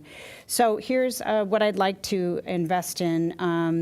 I would like to do the extension of the North 101 drainage to Grandview. Which I think is a big chunk of change, but I think it's important. I've got a few of those. I think doing the annual storm drain repair, which is $250,000. The Vulcan South drainage design, which is $350,000. And having Q3 on call, I agree with Councilmember Ehlers, $50,000 for that. And then I may be the only one to put this out here, but I'd really like to add the reconsideration of the Beacon staircase, the review and permitting. That's not to say we should replace the trail with the staircase, but we're a beach city, a coastal city, and several times over the last couple of years, we've not been able to access our beaches. And so having an alternative like a staircase would, enhance the quality of that access a lot. So I would like to put that in, and that is, I think, estimated at $600,000. Moving now to maybe more other areas. Well, one other one is the La Costa Ped Path. Right now, it's estimated to be $1 million. I talked with our director of engineering, could we do part? And do part one budget year, maybe a part the next? I think that's possible, so I'd like to at least reserve $500,000 for that. Some other areas then, the Chamber of Commerce, the Visitor Center, the $40,000 there. I'd like to support the native plant ordinance. There were a lot of great public comments and speakers today. I also believe in that. I do think we need to get started, so I chose the line item that was $150,000 to help us with a demonstration garden. I think we can get there over time, but let's put some money towards that. I'm also very much in favor of the L7 100% affordable housing design, but that will come from a different fund. I think I'm almost there. Oh, no, two others. The Orpheus Pawlowski Central Bike Project. And then finally, some additional funding for paving at $500,000. I know there was $1 million requested, but I'd like to support half of that. And I think I'm exactly on that $4.3 million. And that's it. Okay, thank you. So I am opposed to hiring a consultant for the native plant ordinance. I think that we should codify not at 50%, but at 100%. Bruce had mentioned he was winging it on the planning commission with requirements that included the native plants, and that's, I think an indication that there was not a whole lot of opposition to the idea because developers were agreeing to the conditions when they technically didn't have to. So I think that we should codify the 100% and make that a part of any new development. But I wholeheartedly support the demo garden and the education, et cetera, for $150,000. And I think we've heard from several speakers tonight that will do a great job of advocating for native plants and the benefits that they would bring to our community. I think that the notion of spending $350,000 on a consultant, or actually any money on a consultant for that at this point, is not a great look because of the other issues, the other items that we desperately need to address. So that said, I'm going to advocate for a consultant to do some stormwater harvesting improvements, because I think that that is what will help us to be more competitive when it comes to obtaining other people's money to build our stormwater system. And I think that is money well spent. I was going to go 100,000 on the Q3 on-call drainage consulting, but I think Councilmember Ehlers is correct that 50 is the right place to start. And if he expends that, we can go back and look at how we might be able to continue that. I think general mobility for 300,000 is important. I too think it's critical that we extend the drainage at least to Grandview, and we could, I think, spend more time focusing on how we might extend it even further. But at the very least, in this budget workshop and the budget that we adopt in June, I want to make sure that the 1.8 million plus the work that the engineering department and city manager's office did to find other funding opportunities so that we can do that. Yes to protected intersection at El Camino Real and Santa Fe. And I do want to include the $200,000 for safe routes to school. I support the Historical Society's $8,500 request and would ask the city manager to figure out how to get that particular activity, that Friday night activity at Moonlight Beach parking lot and tree lighting, to be a permanent part of our holiday parade budget. And then finally, I do support the work that the Chamber is proposing for the Visitor Center, but I think that what I'd like to have happen is for the development of the details a little bit, maybe put a 10 slide deck together so that we can have a better understanding. We've kind of been talking about this at a very high level, and I learned after our first workshop that my idea of what it was you were asking for was way off. So I think we'd all benefit from having a little more detail on that. I was surprised to learn that this is a website that is going to promote all Encinitas businesses, not just chamber members, and I think that's really critical. So that's good. And then I think that takes me up to about $3,598,500. Hey, it's there. And so what I would like for the city manager to address is this notion of the amount available for appropriations versus the idea that we should be appropriating only approximately half of that available for appropriations and holding roughly $2 million for reserve, sort of, projects that come along, and how important is it that we maintain that versus allocating all $4.3 million?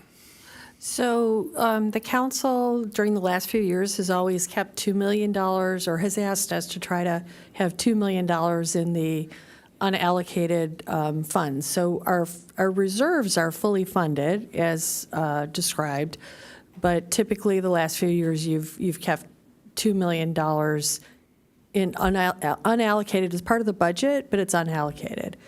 So some cities don't do that at all. They just have their reserves and then they budget what they have for the year, and then that's it. So I had heard some support for possibly keeping it at a lower number of 500,000 or $1 million. And then you start to check our revenues in the fall, and about mid-year we come back and let you know if we have some savings and some other. The only risk that we take with that is in this idea of some of the sinkholes that we've had this year, but depending upon how you do some funding for additional stormwater repair, et cetera, maybe we won't have as many of those issues, or we might be able to tap into some of that dollars. That was most of our emergency spending last year. Yes, that's good to keep in mind, but it sounds like the way you're describing it is that we're not going to set off any fiscal alarms or anything if we drop. No, the finance director and I try really hard to stay out of jail, and so we wouldn't do jail well, as we like to say. But no, you are absolutely able to budget the full 4.3 million. And as you know, some of these things are a bit of a swag. Sometimes the RFP will come in a little higher, a little lower, and we're monitoring that all the time. Okay, and speaking of sinkholes, the Lake Drive project was part of an emergency declaration. What is the status of the federal funds for that, state funds, and how would that affect our unallocated amount?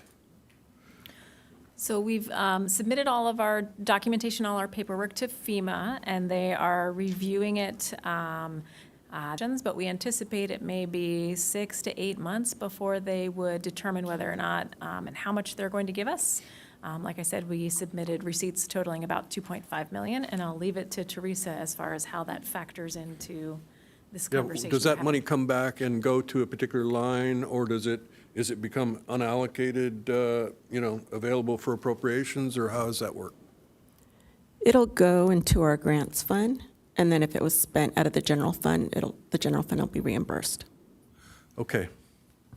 Does that sound like that means that we're maybe going to be replenishing and having that 2 million unallocated or 3 million or whatever they provide us? If that's, you can make that a part of your motion as well, is that if we receive that, you could, put it back into the. Okay, we got about 14 minutes until the Water District meeting at 5, and Councilmember Lyons, you're next up, but if you could keep everything short, sweet. Certainly. Since I don't want there to be some unintended consequences here, first, I want to say the first items we have planned for fiscal year 24-25, all those items in there, we typically budget that amount. The reason I didn't put anything in there is because I'm assuming we're still going to fund those amounts, but if that's not the case, then I would need to declare which of those I want to support. Yeah, we have not programmed those usual amounts in. You might recall last year, council gave us some direction that they really wanted to see everything that's available rather than staff making an assumption that we were going to fund those buckets every year. So if you do have an interest in those, this would be the time to support them. I don't want to leave some money on the table, Lois, and I have, so let me add a couple things then. And the Encinitas Habitat Stewardship Program is something everyone holds near and dear, and I don't think it's really all that transparent that by not declaring it at this point, we're going to lose that money. So I think we need to kind of sort that out a little bit. So I'm going to put money there. Definitely general mobility and safe routes to school. Also, I'm not. So as you go down the list, I want to look for. Keep on going down, please. Okay, keep on going down. I don't think you captured the 40,000 for the chamber on my column. And wherever Orpheus is, and I think I missed it, it's got to be up higher. Oh, there it is, yeah. I wanted to, the way that I'm looking at this is if there's 3 of us who are in support of something, it's a clear go forward. I hope that's what everyone else is looking at too. I mean, depending on what the total costs are. We're hoping for the same thing. Okay. And Yeah. Orpheus, yeah, she got it. Can you scroll up? I think that, Joy, there's the drainage to Grandview I think that there were 4 requests, but I don't see, you don't support that, is that correct? Well, I was I was aiming for a different money target. And I see there's already 3, actually there's 4 behind that one, so I didn't feel like I needed to. But it's going to go forward. And it's not that I'm not in support of it. Okay. I was looking at it more from what's going to move forward, and then we continue to talk about the merits. I think that's all.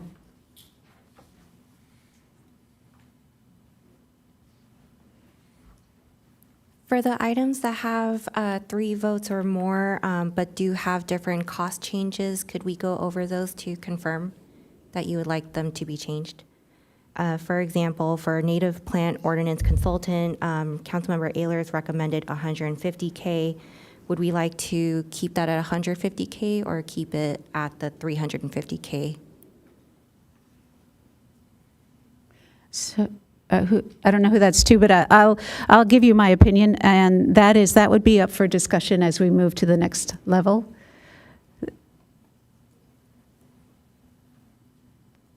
I think what I see here right now is the demonstration garden, looking like it has support by 3 of you.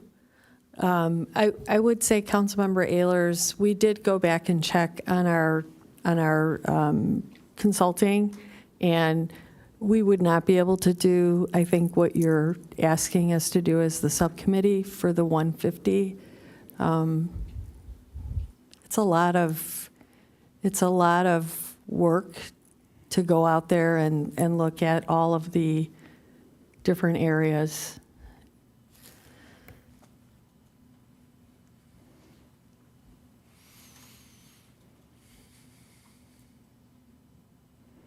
I think the fact that someone has voted for something demonstrates that they're in support of it, and the details of what that means if they're not interested in fully funding it could be further discussed.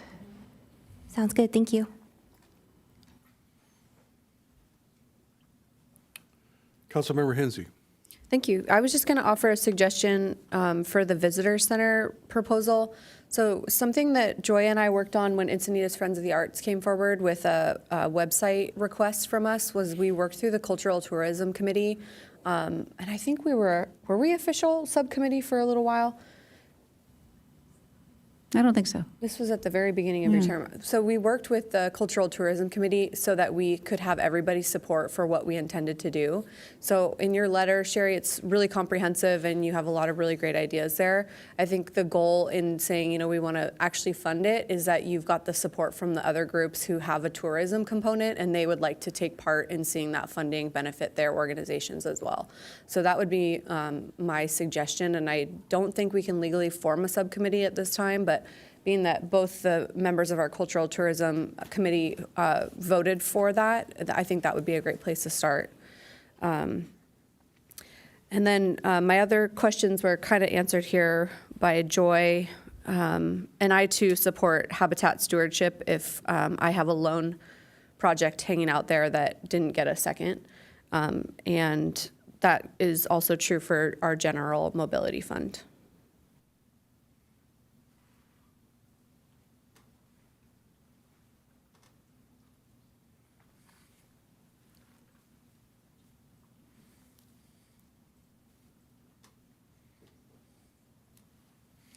So as you're putting them over here, what are you basing those upon? So these items all have 3 votes or more from the council. Okay, so your first item there says 350. Councilmember Ehlers supported it for 150,000. Did you say you're okay with 350,000? I think I was going to talk to that. Oh, okay. Yeah. I think what we're doing is we're just putting it in right now at Where there were 3 where there people. were Mhm. 3, and then we can hash Councilmember out. Ehlers? Yeah. So a few comments. First of all, I believe last year we adopted a budget with $1 million unassigned. So we've actually done this. We haven't always been $2 million. And that is unassigned. I call that the float. And I was anticipating that we would get some FEMA reimbursement because I think we spent roughly 3.7, so we might get a couple million. And since it was funded out of the general fund, that would go back in there. On the native plant consultant, it sounds like we have two extremes here, 0 or 350. What I was looking for, if we go 0, then we're doing we're not even doing a native plant ordinance. We're simply codifying the current practice, and it's things that can be done within the advanced planning group here. And on the other hand, if we go with the 350, which is a lot of money in my mind, then I think we're outsourcing it completely, all of the code development. And I'm looking for something in between where we have a native plant expert help guide the internal work and internal work. So if we go 0, then we're going to do something that's going to be pretty much homegrown. I think there's a middle ground where we need that expertise, and I think this is the starting point. Let's see, on the, I actually noticed I had 41K left, and I really appreciated the mayor's comment about having better definition on the 40,000 for the visitor center. I think I could support that if I got the same kind of information that Mayor Kranz had asked for. So, and so I'd like to add that to mine, subject with that little asterisk next to it, that I would support it with the proper supporting. And I wish I had more money, but I like the idea of the habitat stewardship too. And I'm just, so maybe in the next round, I would be supportive of habitat stewardship, 100,000, but I don't have the money, so I'll have to go figure out where to get it from. Hey, if the consultant dies for the native plant, then I'll put it in habitat stewardship. Those are my comments. Okay, thank you. Deputy Mayor Blackwell. Yeah, two final comments, because I know we're running out of time. I wanted to also, I don't know if we have to be explicit about this, but I am very supportive of looking at accelerating our cost recovery to 80% for our development and permitting fees. I think if we did that, that would give us that buffer, so we'd have that float, and it might even give us more than that $1 million. So I would like to see that. And the other point was, I'm the only one who put forward Beacons Beach and reconsidering the staircase, but I do think, and I'd like to ask for this at a future meeting, is we could get together to really actually just talk about Beacons Beach. There's a lot of aspects of it, including where we are with the parking lot movement and the staircase, and even sand replenishment comes up a lot. So maybe we could just get a comprehensive view of That is the plan. Beacons.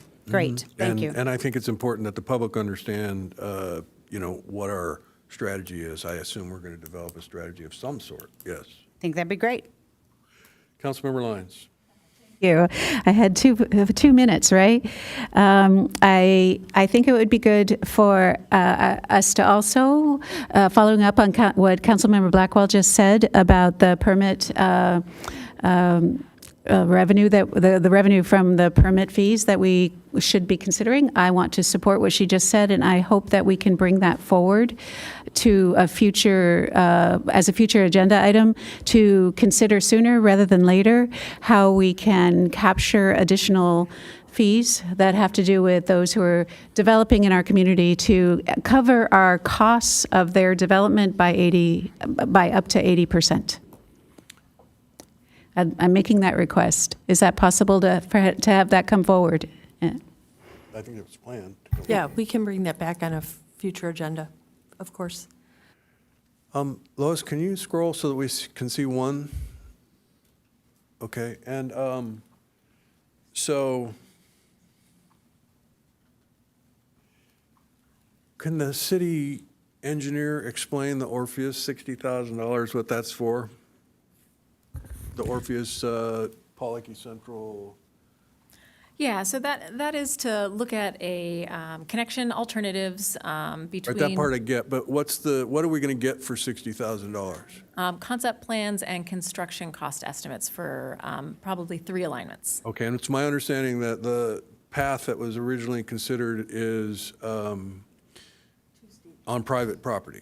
Yeah, the one that connects to Union. And so that we would need to have permission of the property owners in order to proceed with this? Is there a way that we can broach the subject and see what the resistance might be before we spend the $60,000? I think we're actually looking at it where we're not going to go on that private property, so, yeah. This would be completely contained within the park. Contained within the park. I don't get it. How does it, because the park ends about halfway down the hill. So is it going to be on Pollocky Central property then? So where the stairs are still within the park. So we would find a new path, an ADA compliant path, maybe a straighter see. path, but we Okay. would zigzag down and find our way down to where the I stairs see. meet. I didn't know those stairs were the cities. I thought they were the school districts. Okay. That's our parking lot also. What's that? That parking lot below is also city parking lot. Really? It's good to know. Okay, so I think that the biggest question in terms of what's on the list currently is the consultant for the native plant ordinance. And I tend to believe that we should use internal staff to codify, and then I see that there was $100,000 for the Habitat Stewardship Program. I would trade out the consultant for the native plant ordinance with that Encinitas Habitat. I would add my $100,000 there and support that, and take advantage of, I know that Quail Gardens, the Botanic Garden has been involved in that program, and I wonder if we could meet with Ari and his team to see if there's a way that they could help us advance the native plant ordinance stuff and come up with a strategy and see if we can value engineer the consulting on that so that we may be able to get closer to the 100 or 150 instead of the 350,000. If you're directing that question to me, I was just wondering what our total is based on the numbers. So you're, Up there, it's Yeah, I think you're at 3.858. So I've spent a lot of time talking with Councilmember Lyons, and I know that the subcommittee has had quite a few meetings with a lot of people in the community working on native plants. And this is where we're at. If we want to move forward, we really need to fully fund it. Or it's, I mean, just putting some money towards it that's not going to be enough is not going to be helpful. Because the biggest part of it is not the drafting of the ordinance. It's the identifying the zones or areas throughout the city and the areas that push up against some of the native plant areas. So I understand everybody wants to support it, but I think if you really want to support the subcommittee, you have to fund it at the full level. Right, and I don't support it. I understand. For $350,000. So we can, if you want, we could pull that out and, have a separate vote on that. I think that, paving, other infrastructure stuff is where we should be investing our money and not in a consultant for a native plant ordinance. We get it in the code with the work that the Planning Commission's already been doing, codify 100% native for all new, and then we'll be at this again next year. And maybe the budget will have the ability to absorb, that kind of consulting. Councilmember Hensy. Yeah, I will just say on that, as one of the founding members of the subcommittee for this effort, much of the feedback that we received from the people who took the time to devote to that subcommittee group, like there were dozens of people there. They spent hours talking to us. We had site visits where they gave us a lot of their expertise. And basically at this point, and I can't speak for Ari himself because I haven't had this particular conversation with him, but so many of them have said, okay, we've basically like set the table for you. Here are all the ideas that we want you to take, and now you need to hire a consultant or you need to have a permanent staff member at the city to articulate that, to do the GIS system, to figure out how this is actually going to fit in with our planning documents. And I think that what their main ask is hire a full-time position at the city to do all that we have shared with you should be done. So to me, the $350,000 is, not exactly that, but it's a way to get closer to that. And I appreciate that, and I appreciate all the work. There's no question there are a bunch of people that are super passionate about this. And I think that in this city, you can find pockets of passion about all sorts of different subjects. In fact, there's a whole bunch of people that want more pickleball courts, and we haven't even talked about pickleball courts. So, to me, I think it's an issue of prioritization and the resources that we have, and for now, I'm not interested in funding that. I don't, that's not to cast aspersions on the people who do think we should make that investment, but when we get ready to vote, I would like to bifurcate that particular issue and pull it out. Councilmember Lyons. Right. Given that we're taking a few extra minutes to talk about this, I do want to say that our open space, everything having to do with our natural lands is like a missing opportunity for us.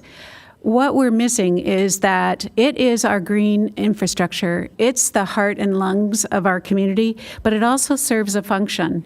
And when we talk about infrastructure, we think of concrete. We think of concrete pipes. We think of concrete drainage swales. We think, how much concrete can we buy? How many millions of dollars will that take? But if we think broader and we think more proactively, what we should do is create more green infrastructure, more natural native lands that will absorb the rainfall when it falls, that will percolate the water down into the groundwater table, that will reduce our flooding. And I just really want to respect all the people who take the effort, go to the effort to come here and tell us how passionate they are about this. I'm stunned. I've seen so much support across the table, across the aisle. I think this is a small amount to pay, and honestly, it may come in less than $350. And if it does, we'll pay less. But it's so important to do it right and to create this green infrastructure.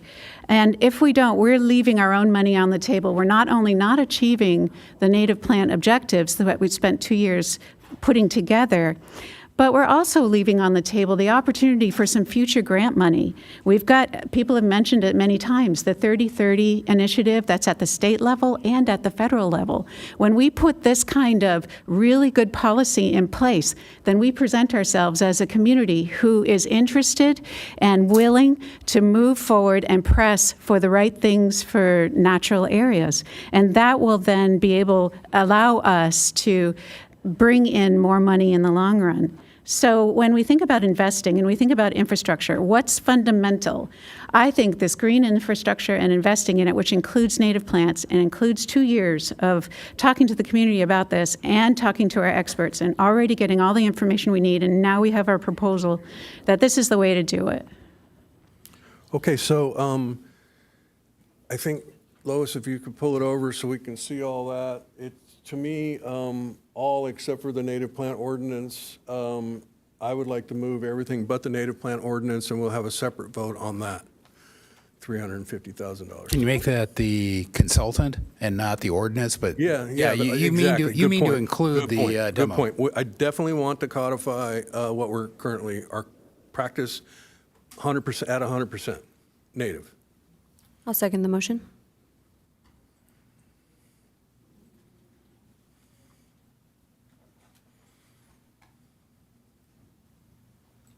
Motion carries unanimously. Mayor, I also want to ask you, I had a note from the staff. I think a couple of you were interested, it might have got lost in the trail of motion or support. The Pacific View Phase 2, beginning the parking lot and landscaping design of the permeable pavers and landscaping at Pacific View is something that wasn't in our 5-year capital plan, but does the council wish to move forward with us? Because that'll take about a year to get through coastal. I appreciate that. I do not support that at this time. We've invested $7 million in Pacific View, and I think that people are prepared to rough it with the parking lot as it is for a while. I look forward to more investments in Pacific View, but I think that it's time to prove Pacific View and then figure out down the road what more we're going to invest. That doesn't mean if somebody wants to make a motion to add that, that's fine, but I think for me, that we got pretty good consensus on those items with the exception of the consultant. So I don't know if anybody else wants to make any motions, but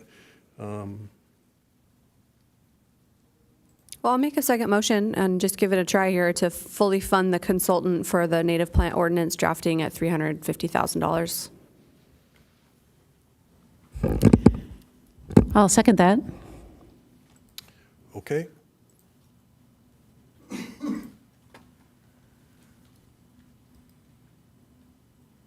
Motion fails with Ayers, Blackwell, and Crayons voting no.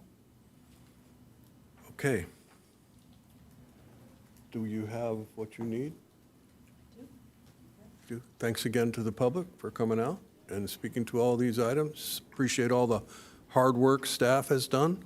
We ask a lot of questions and we put you to work and appreciate your effort. So with that, we're adjourned.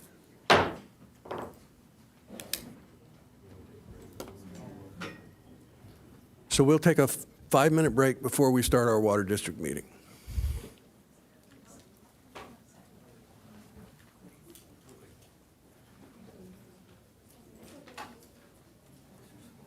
Lois, you get the gold star award. Wonderful.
I would like to call to order this meeting of the San Dieguito Water District, regular meeting of the San Dieguito Water District at 5 p.m. on Wednesday, April 17th, 2024. And Madam Clerk, will you please take roll? Board Member Lyons is not here at the moment. Board Member Ehlers? Here. Board Member Hensy? Here. Vice President Krantz? Here. And President Blackwell. Here. Record will show that all members are present with the exception of Board Member Lyons, and if she arrives, we will note the time that she arrived. Thank you. Please note that San Dieguito Water District Board members receive an independent stipend of $100 for convening Water District meetings pursuant to San Dieguito Water District Resolution number 89-07. Okay, will you please rise and join me in the Pledge of Allegiance?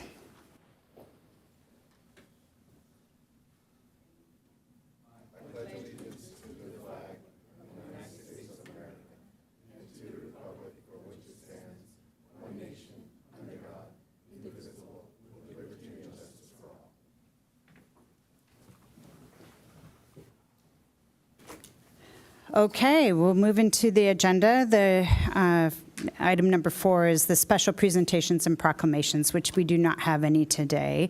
And item 5 is oral communications. Do we have any requests for oral communications? We have no oral communications, and I'll just note that Board Member Lyons has arrived. Great, thank you.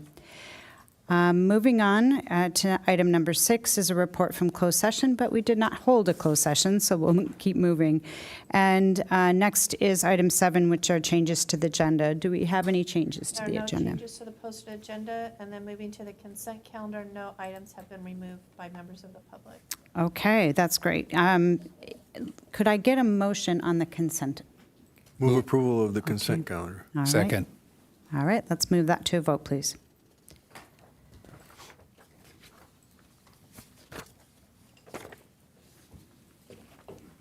And that motion does carry unanimously.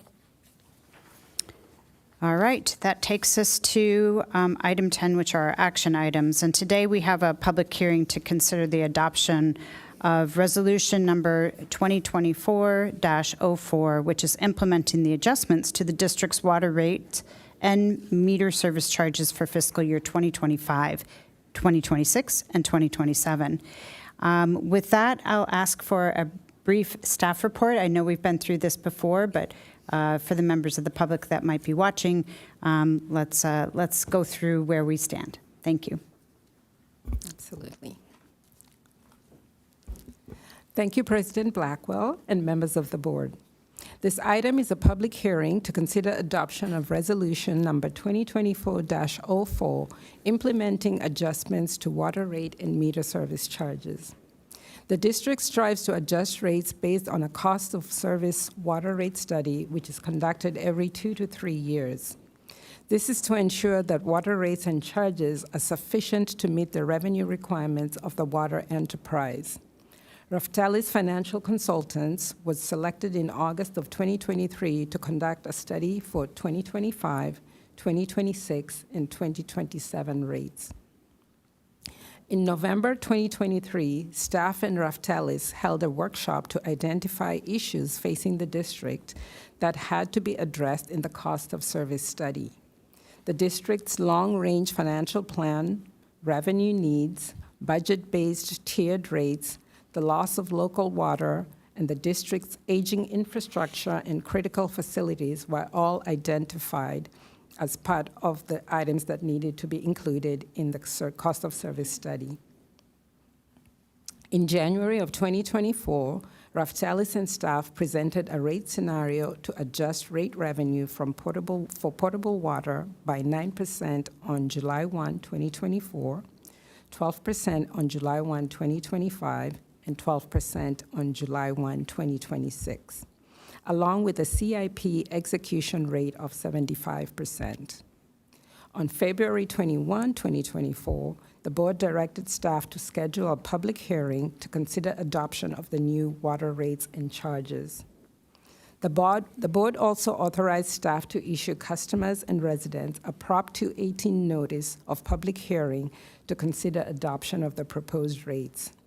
12,655 notices were mailed on March 1 to allow for the 45 days of noticing prior to a public hearing as required by Prop 218. Additionally, emails were sent to all customers that had an email address on file with the district, and a link to the Prop 218 notice and accompanying materials were posted on the district's website. The public hearing was also noticed in the Coast News newspaper on March 8th and March 15th, and at City Hall. Property owners and customers were advised to submit written protests through the public comment portion of today's hearing. If protests are received from a majority of ratepayers, the increase may not be imposed. As of today, 14 protests have been received from property owners and customers. I will now turn it over to Steve Gagnon of Raftelis to provide you with an overview of the presentation.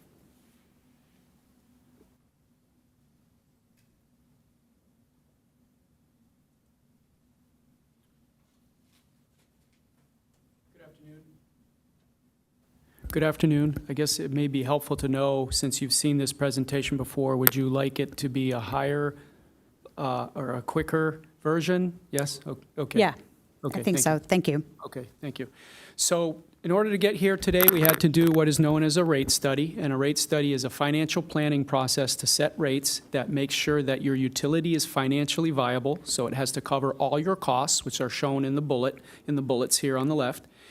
It considers community values, and some examples of community values is you may want to promote conservation, affordability, and equity. And then lastly, it must be legally defensible to meet Prop 218.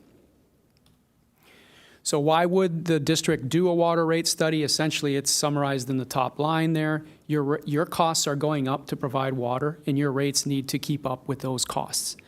Just as a reminder, that the water district is an enterprise fund. It's not like other services that are paid for by tax dollars. The revenue that comes from your customers pays for all of your costs, which includes O&M, capital, debt, and reserves.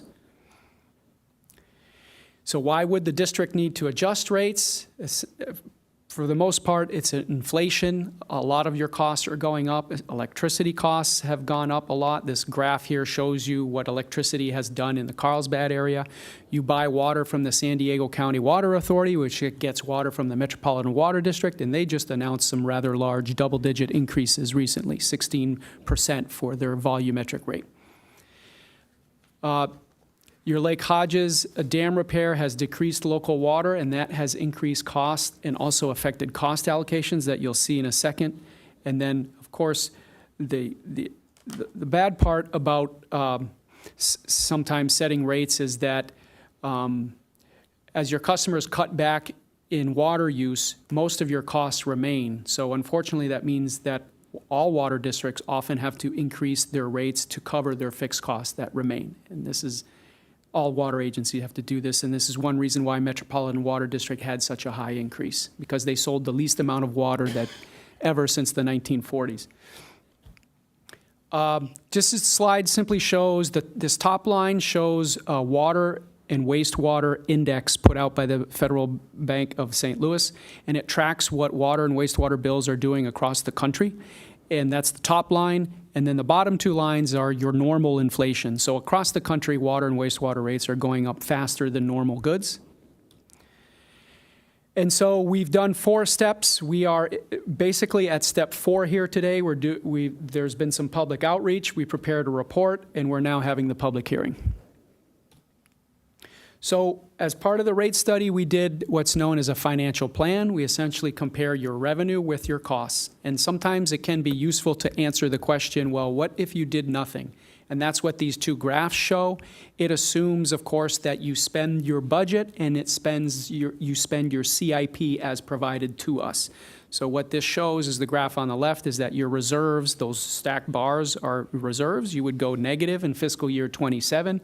And then on the right, the red area of the bar simply shows that you're drawing down reserves. So your revenues are exceeding your expenses. Your expenses are exceeding your revenues. So you have negative cash flow and you're drawing down your reserves.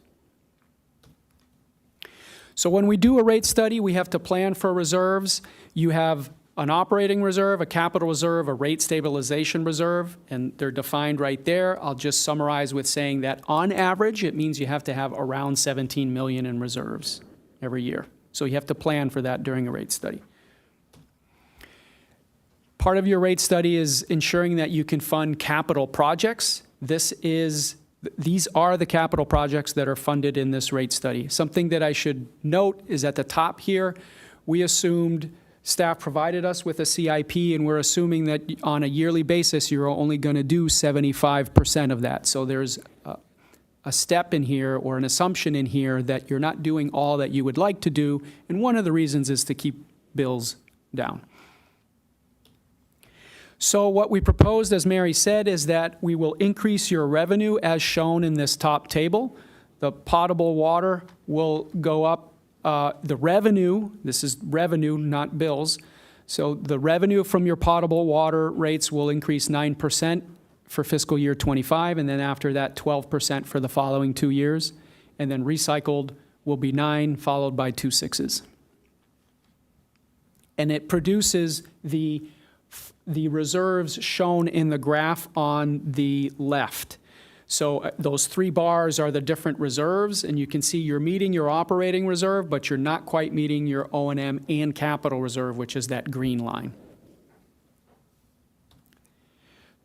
So now that financial plan creates a set of rates. We go through something called a cost of service analysis, and these are the rates from that cost of service analysis.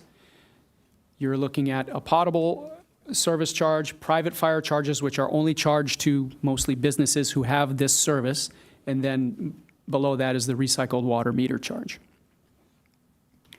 And then you have a number of volumetric rates. I'll probably just let you look at these for a second. You've got a number of classes, recycled water shown on the bottom right. And probably what's most important, what most people want to know is what does this mean for customer bills? So I just want to remind everyone that the revenue increases that you just saw a second ago, the 9, 12, 12, is not the exact same thing as customer bill impacts, because the bill impacts depend on the derivation of the tiered rates, and this is part of the cost of service. And unfortunately, you're having changes to your local your water sources. As you know, Lake Hodges has been impacted, and you historically receive about 2,000 acre-feet of water from Lake Hodges, and it's expected to be anywhere from 500 to 750 acre-feet. And unfortunately, less Lake Hodges water means a higher rate for Tier 1 customers, because Tier 1 was mostly allocated the cost of Lake Hodges water. So we were collecting the cost of that water through Tier 1 to make it affordable, but now you have less of it. So this simply shows the bills, and to be brief, I'm going to concentrate on your average single-family customer, which is where my cursor is. Your average customer uses, this is bi-monthly, 22 HCF, so the bill will go from $173 to $199 for a $26 increase. So that's bi-monthly, so $13 a month. And of course, if you use a little more or a little less, the bill increase will be a little different. And so the rest of the slides simply show your other classes. So you have the single-family ag, which is only 0.2% of your customers. You have single-family commercial, which is 0.1% of your customers. It shows the different bill impacts there. And it's going to be different from single-family because of the derivation of because they have volumetric rates, and they're not as impacted by the change in Tier 1 from Lake Hodges. So this is some of your other classes, multifamily, the average use for different sizes for multifamily.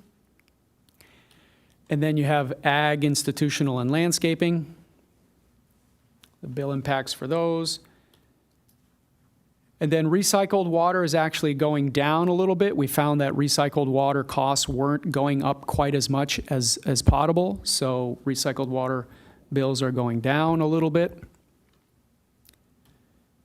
And then lastly, I think it's near the end, is often clients want to know, well, how do we compare with their neighboring agencies? I often like to say that you have to take this with a grain of salt, because there's a lot of things that go into delivering water, and a lot of things affect, certain agencies get property tax, others don't. Some have elevation to pump water up to, some may be underinvesting compared to their neighbor. So it's good to know, but I wouldn't hang your hat on this. And the point is, you're lower right now, and then if you were to implement these rates, you would be in the middle. I will point out that Olivenhain is doing a study right now, and so come July 1st, there may be some movement here. Okay. And then lastly, drought rates. Drought rates are an option. I mentioned earlier that during a drought, your revenue decreases because your customers use less water, so you have the option of implementing drought rates. And what this table at the bottom here shows is simply that you would increase your volumetric rates by the percentages shown in this table during each stage of a drought. And I think Mary can say a few words about public outreach. As I mentioned in my introduction of Steve, we did a very extensive public outreach in anticipation that people would be concerned about the bills that they would be receiving. So on March 1st, we did mail out the 12,000 plus notices to every customer in the district that had an address on file in our utility billing system. We also mailed notices to property owners, and so we drew from a list from the San Diego County Treasurer Tax Collectors database that shows all the district customers, and we mailed them notices. We also emailed notices to all customers in the district that have an email on file with us, and we also emailed notices to customers or any interested person that receives the district's quarterly newsletter via constant contact. As I previously mentioned, we also posted the Prop 218 notice on the front page of the district's website. There is the same notice posted outside of this building at City Hall, and we also made notices available at the district offices in case anybody wanted to pick one up. As I previously mentioned, as of today, we have only received 14 protest letters, and we had about 300 notices come back as undeliverable from the post office. And that concludes the presentation. Thank you very much. That was very helpful, and it was good to hear it again, actually, so we're all refreshed.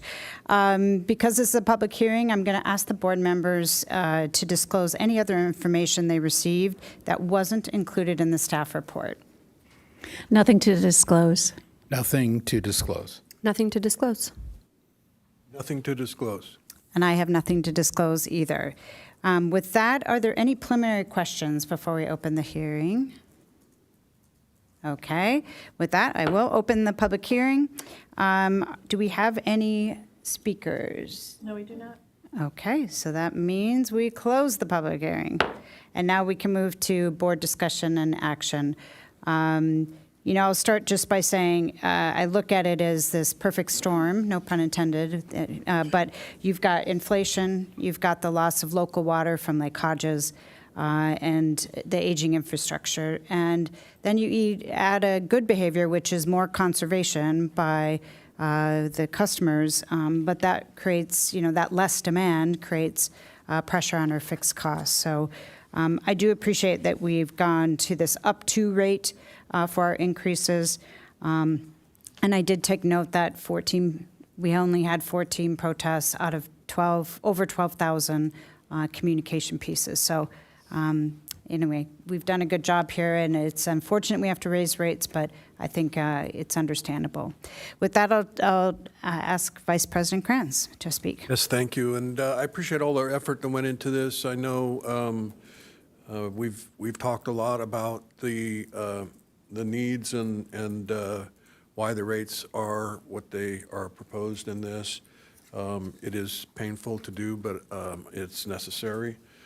I will say that in my 12 years of service on the Water District Board, 14 is the most protests that we've ever received in any of the 218 votes. So it's clear that we had ratepayers' attention, but in the end, it's unfortunately necessary. So I will be supporting these increases.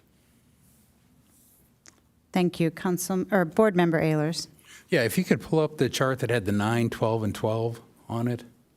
I just wanted to go back and reiterate what President Blackwell said. That should actually say up to 12 in those two. And I want to make sure we understand that. We're going to be back at this to look at this. The only purpose of the 12 and 12 was so that we don't have to do another Prop 218 rate study. So anybody watching at home or on the news, they can understand that right now that's up to 12 and up to 12, and we don't have to go there if the financials look better in a year from now. And Board Member Lyons. Thank you, President Blackwell. I just want to reinforce a couple things, and one is that it's our fiduciary responsibility to make sure that we have the revenue we need to continue to provide safe and high-quality water to our customers.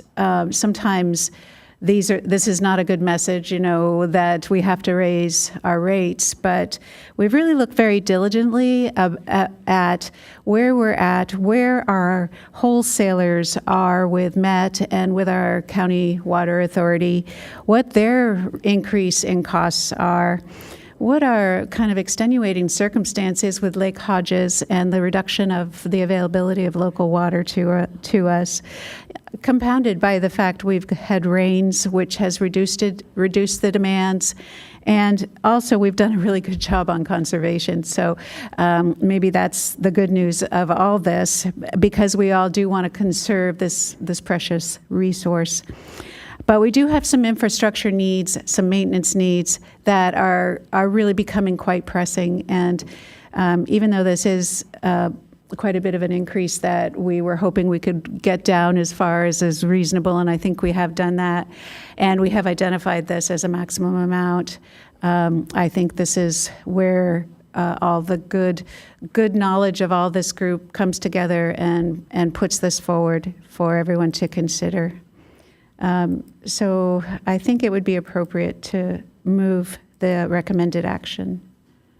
I'm trying to I'll second the motion. Pull it up right now.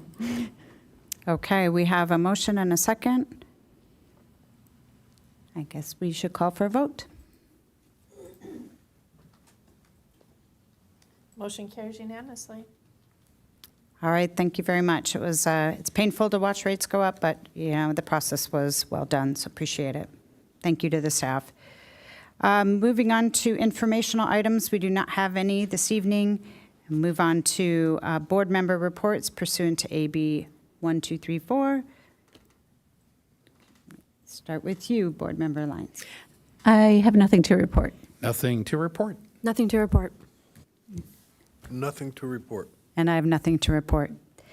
Moving on to general information and staff status reports and the general manager report. Do we have anything tonight? I have nothing to report tonight. Okay. With that, we will adjourn for the evening. Thank you very much.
Good evening. I would like to call to order this regular meeting of the Encinitas City Council for Wednesday, April 17, 2024, and it is 6:01 p.m. And if the clerk would please call the roll. Absolutely. Councilmember Lyons is not present at the moment. Councilmember Ehlers? Here. Councilmember Hinsey is walking in right now, is present. So is- Deputy Mayor Blackwell? Here. Mayor Krantz? Here. And Board Member Councilmember Lyons is still not here, so all members are present with the exception of Councilmember Lyons, and we will note when she arrives. Okay, thank you. And with that, if you would all please rise and join me in the Pledge of Allegiance. Ready? Begin. I pledge allegiance to the flag of the United States of America and to the republic for which it stands, one nation, under God, indivisible, with liberty and justice for all.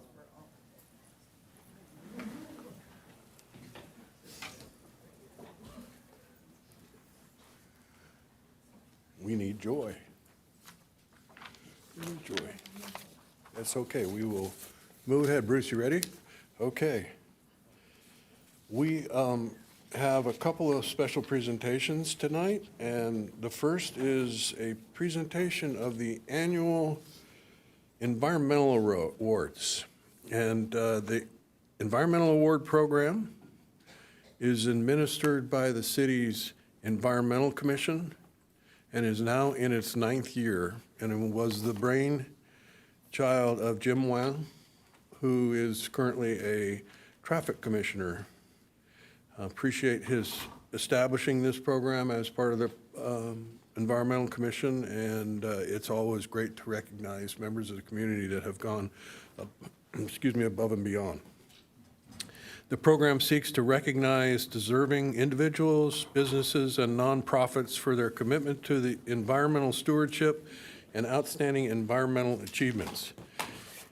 Each year, the city recognizes 2 Excellence in Environmental Stewardship Awards to recognize 1 for-profit business and 1 nonprofit organization, and 2 Environmental Hero Awards to recognize 1 adult and 1 youth individual who may not necessarily be affiliated with a business or nonprofit organization. And this year, we are proud to present these 4 awards to the following organizations and individuals, and I'm going to have the help of my council colleagues in making the presentations. And the first presentation will be the 2023 winner of the Excellence in Environmental Stewardship. Excuse me, that is not the first one that we're going to do. The first one that we're going to do, sorry about that, is the winner of the Environmental Hero Award in the adult category, and it's Dr. Nancy North. And if Joy could go ahead and make the presentation. Joy, yes, come on up. And while gonna Joy's join you. making her way up there, Mayor, I would just add that Joy also helped to create the Environmental Award Program. Okay, very good. All right, Joy Lyons, City Council member. Dr. North, nice to meet you. What I would like to do is read a little bit about the great work that Dr. North has done and then hand you the award. A member of the Encinitas Rotary, Dr. North took the initiative to create a sustainability committee in her club called Encinitas. To date, with Dr. North's guidance, Rotary Club has organized 2 tours per year to the San Elijo Lagoon by the Nature Collective for kids and adults, and supported zero waste events like Encinitas Food and Wine Festival, Heritage Holiday Tree Lighting, and EcoFest. Dr. North inspired her club with a reusable plastic bag drive, which gathered over 200 bags and donated them to the Community Resource Center for their food distribution program. Dr. North also spearheaded a second drive for metal water bottles, collecting over 100 bottles for the local nonprofit organization Los Angelitos, which supports youth soccer. These efforts to promote environmental initiatives in Encinitas makes Dr. North deserving of the Adult Hero Award. Thank you. It's the first one there. The other, not that one, the other end. There you go. I have my glasses on, but this is a little.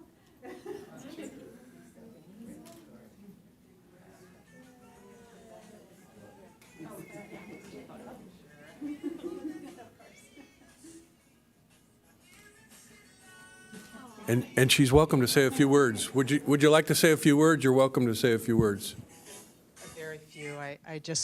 First, I want to thank Mark O'Connor of Surfrider for being an inspiration. As soon as you get around him, you want to do whatever he needs you to do to help the Marine Garden of Eden we have here in Encinitas. And of course, Encinitas Rotary provided so much work of volunteers, so many hours, and that's why I'm up here, is because all the work they do to help me help us. Thank you. Very much. Thank you.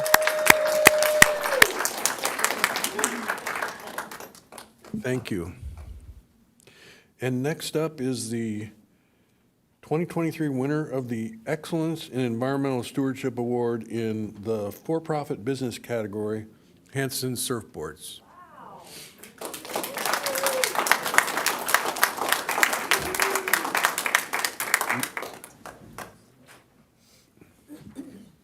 Hi. You're who now? Emily Merrill, okay. And you're up here for the 2023 Winner of Excellence in Environmental Stewardship Award in the for-profit business category, and that's for Hanson Surfboards. So Hanson, yay! So Hanson Surfboards has demonstrated excellence in environmental stewardship by their utilization of the Plastic Beach Recycling Program, which facilitates the responsible recycling of plastic wrap waste.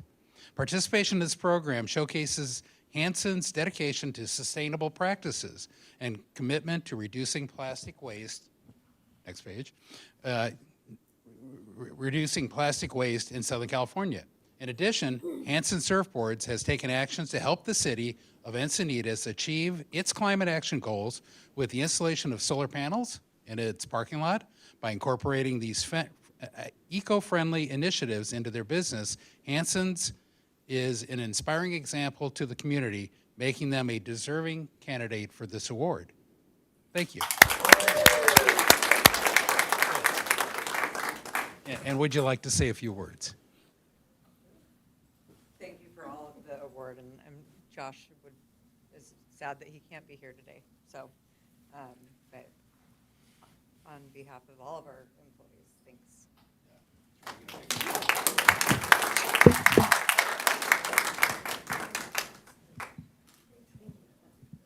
Thank you. One of the oldest businesses in our city and quite successful. I remember going to vacation in Minnesota in the 70s, and my mother insisted that we go by Hanson's and pick up surfer magazines to take back to those poor people who lived in Minnesota and show them what they were missing. This is where my parents grew up, so they like to rub it in. Okay, next up is the 2023 winner of the Environmental Hero Award in the youth category, and it is Sofia Gonzalez. Come on up, Sophia. Congratulations. I have the distinct honor of getting to present Sofia Gonzalez with this well-deserved award for the Environmental Hero in the youth category. When Sofia started at Ocean Knoll Elementary School, she participated in her school's green team, helping to support sustainability efforts like composting, recycling, water conservation, and energy conservation. In 5th, 6th, and 7th grade, she participated in the Stormwater Pollution Prevention Plan internship program, where students study water quality and develop solutions to reduce polluted runoff. As an intern, Ms. Gonzalez presented to the State Water Resources Control Board in Sacramento and was at a major water quality conference in Las Vegas. As a member of Swami Surfing Association, Ms. Gonzalez regularly participates in beach cleanups. And also, as a member of our city's Youth Commission, Ms. Gonzalez served on the Environmental Committee for 4 years and the Zero Waste Committee for 1 year.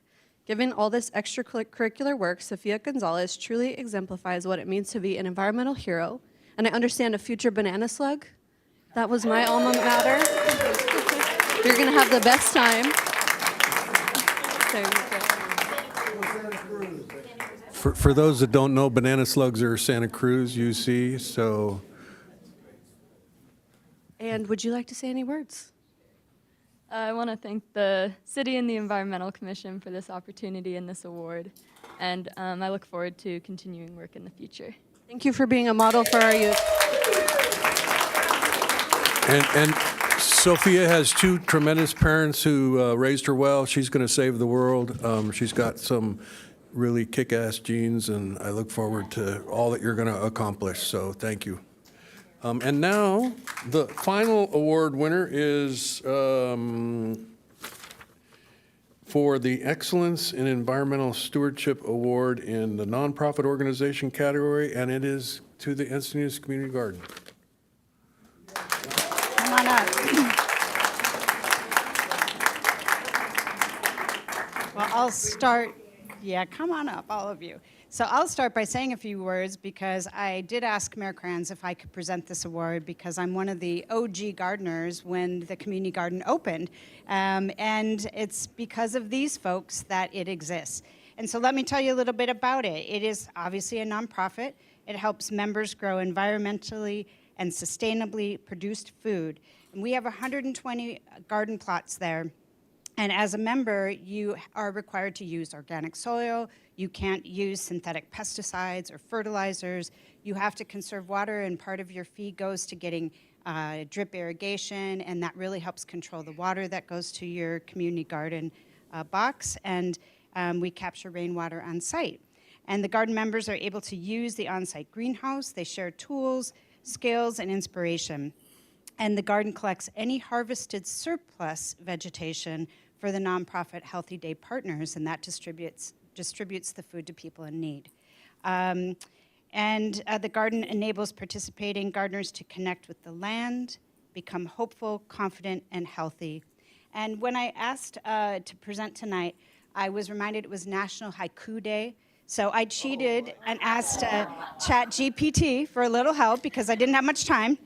And it is, blossoms bloom with care, hands joined in earth's embrace, garden grows and hearts share.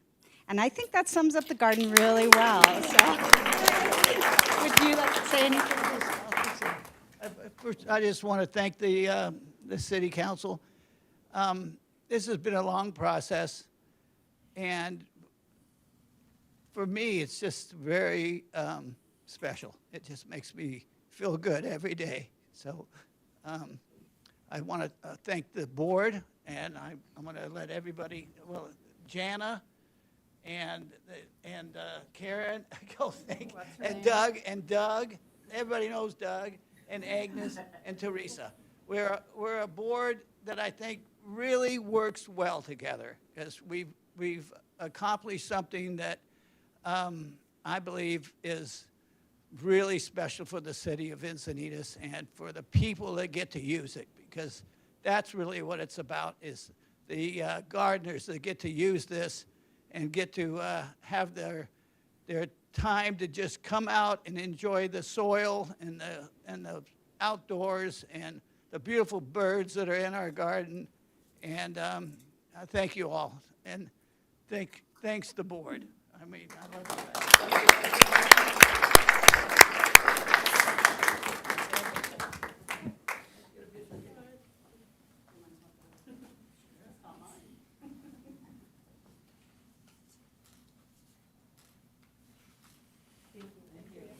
And it's true, I will vouch for how long it took. It was a fairly tortuous process to get the permitting all taken care of, to get them, and took a lot longer. Yeah, I was all along for the ride. It was really amazing to ride bikes by there the other day, and there were a dozen people working their garden beds, and the amount of vegetables and other great things that we're growing there was very heartwarming. And it's the efforts of this group. Thank you. Especially, I think Doug probably, labor-wise, him and his son putting some beds together and doing a lot of the work. I know it was a team effort, but I remember and really appreciate all the efforts. Mayor, sorry.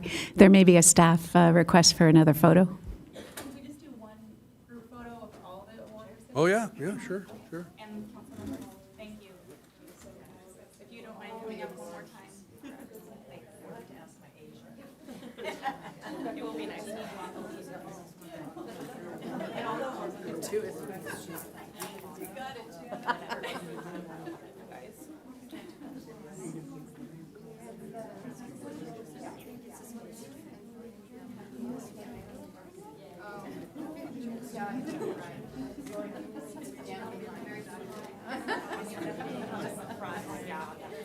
That would be better.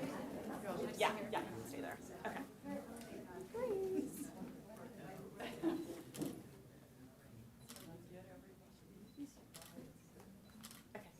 Thank you. History is made. Yeah.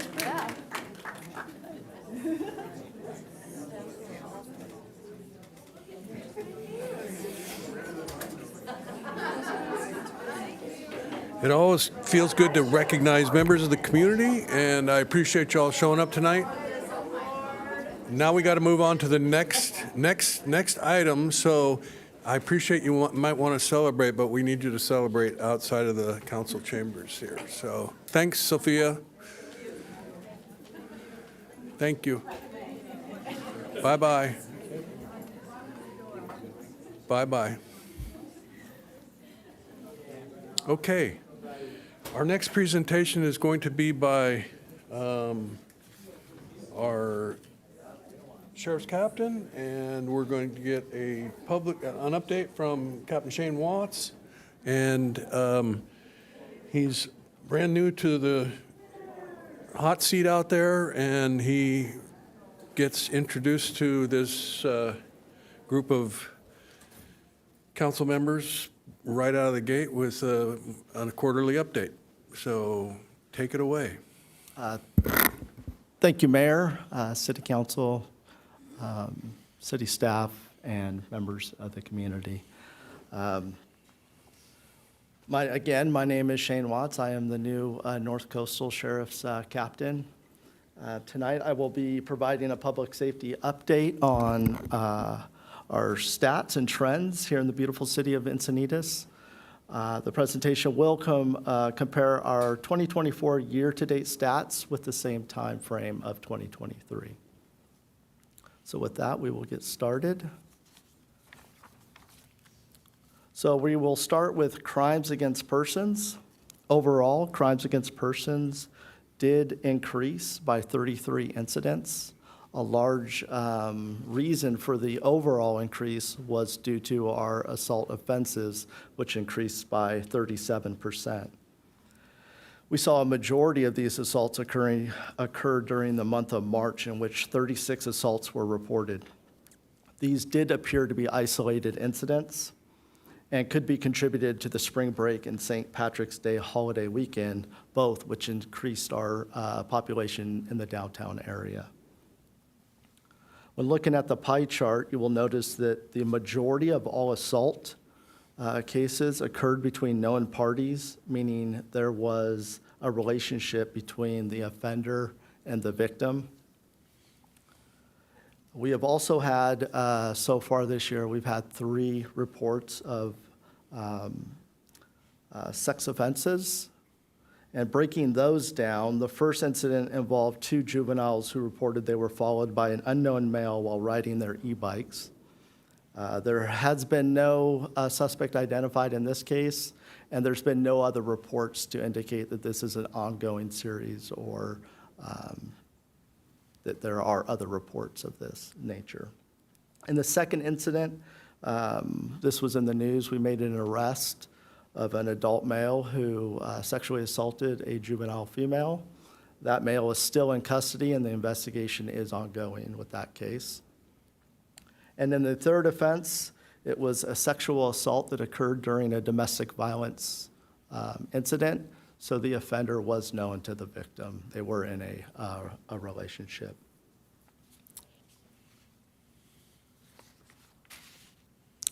And strategies identified to help reduce these crimes against persons. Continue to conduct downtown details, giving a constant law enforcement presence.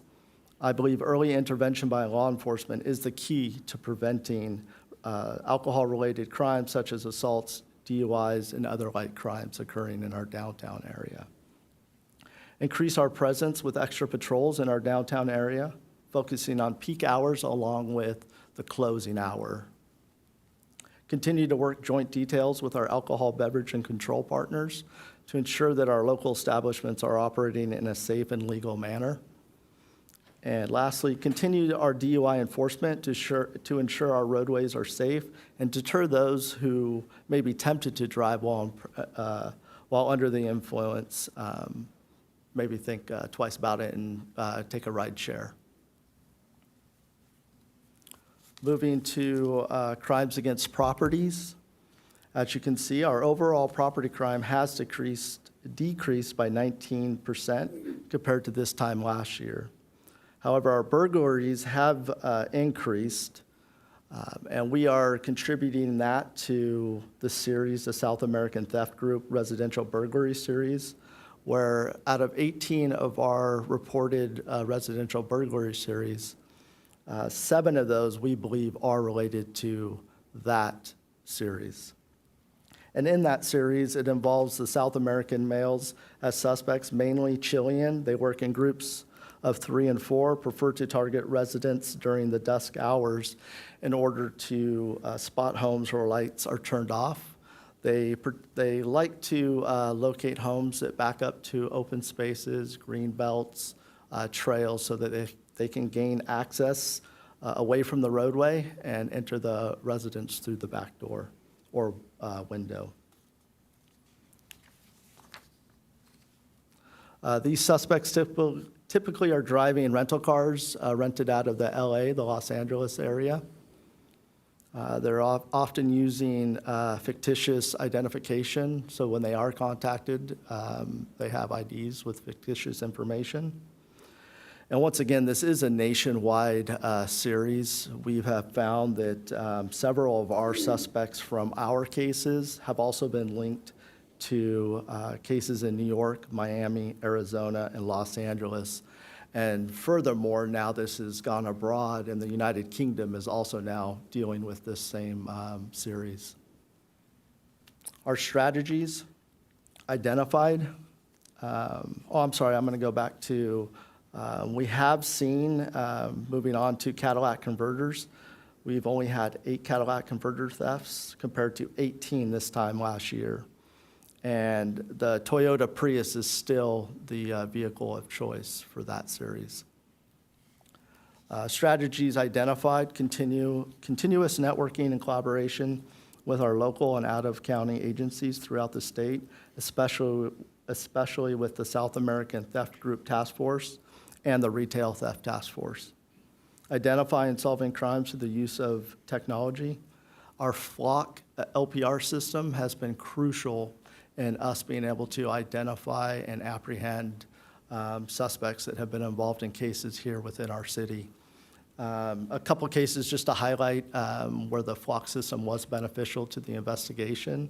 We had a theft of lottery tickets from one of our local convenience stores.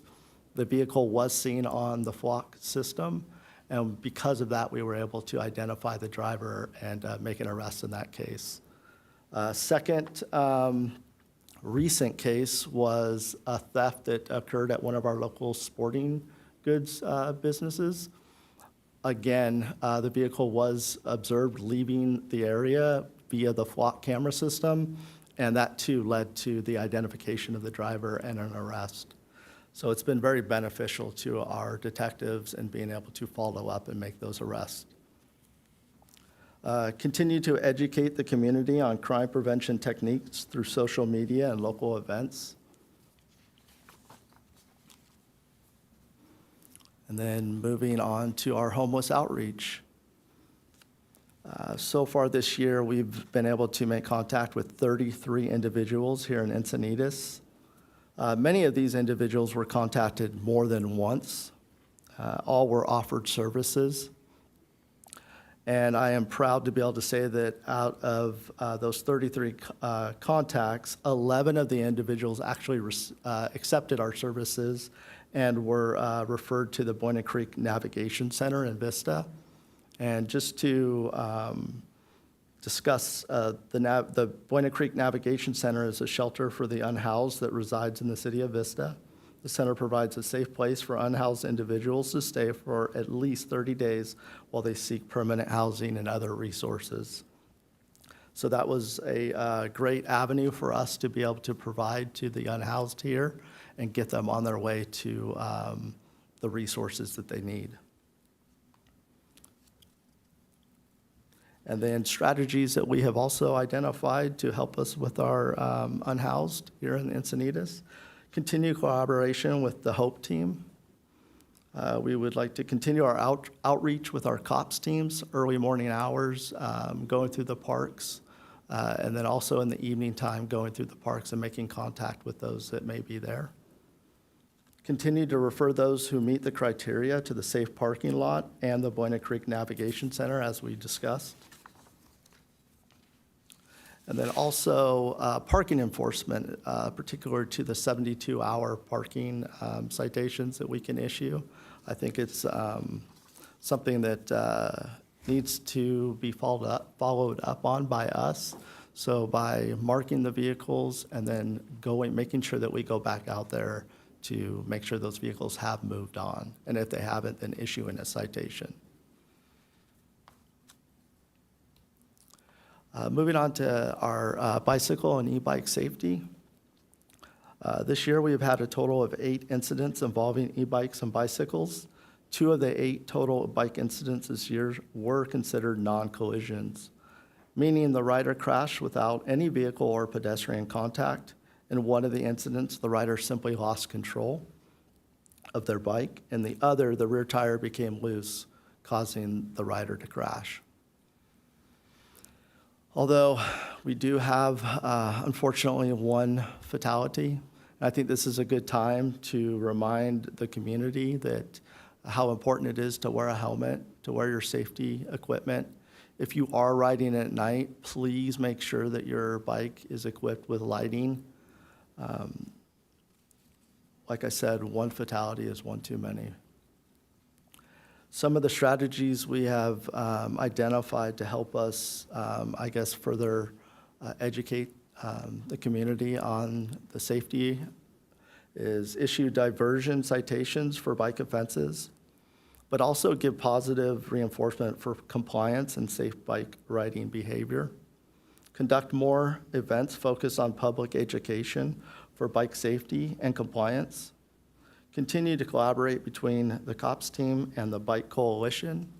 I also think it's important for us to be visible during those times when we have peak traffic, mainly in the mornings to school, where we have a lot of juveniles who are riding to the school. I think our presence alone, it's not just an e-bike issue, it's also drivers. We need to share the road in harmony, and I think it's important that the drivers see us there, and maybe they don't cut into that bike lane or swerve to go around traffic. So having a presence during the morning hours for school, and then also at dismissal when the kids are leaving to ride home, providing a safe avenue.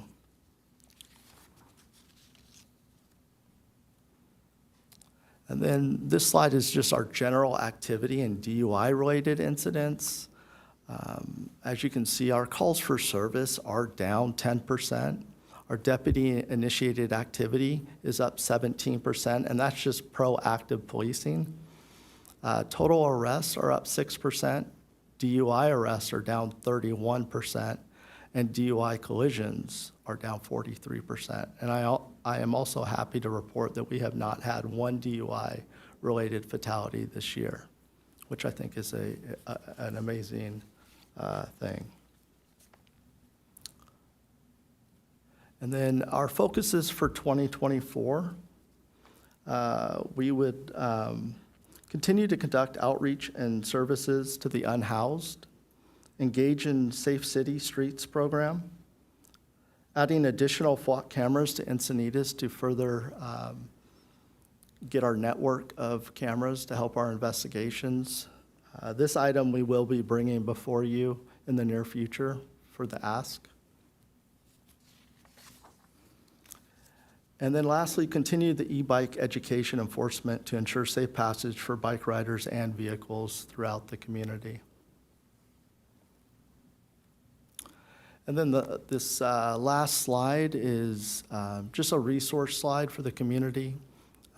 It's got our North Coastal Station address, our daytime phone number, which is open from Monday through Friday, 8 to 5, along with our Encinitas station.encinitas@sdsheriff.org email, which general questions or seeking information, the community can send emails and we will respond to that. And then also our non-emergency line, which is staff 24/7, that the community can call for those situations that don't require a 911 call. And then also just bringing aware to the Crime Stoppers tip information line.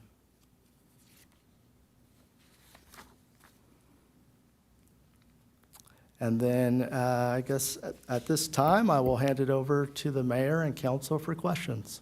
Appreciate your time. Very good. Thank you for the presentation. Councilmember Ehlers. Yeah, first question is, I've seen on Nextdoor, and I've also talked to people going and using the coaster and not feeling safe. And I'm wondering if you've seen an increased activity or threatening behavior down there, and if so, have you been able to do anything about it? And I know you're brand new on the job, and welcome on board. Yes, I actually used to ride the coaster to go get to work down in San Diego quite a bit. I have not heard that there's been any increase in crime or criminal activity.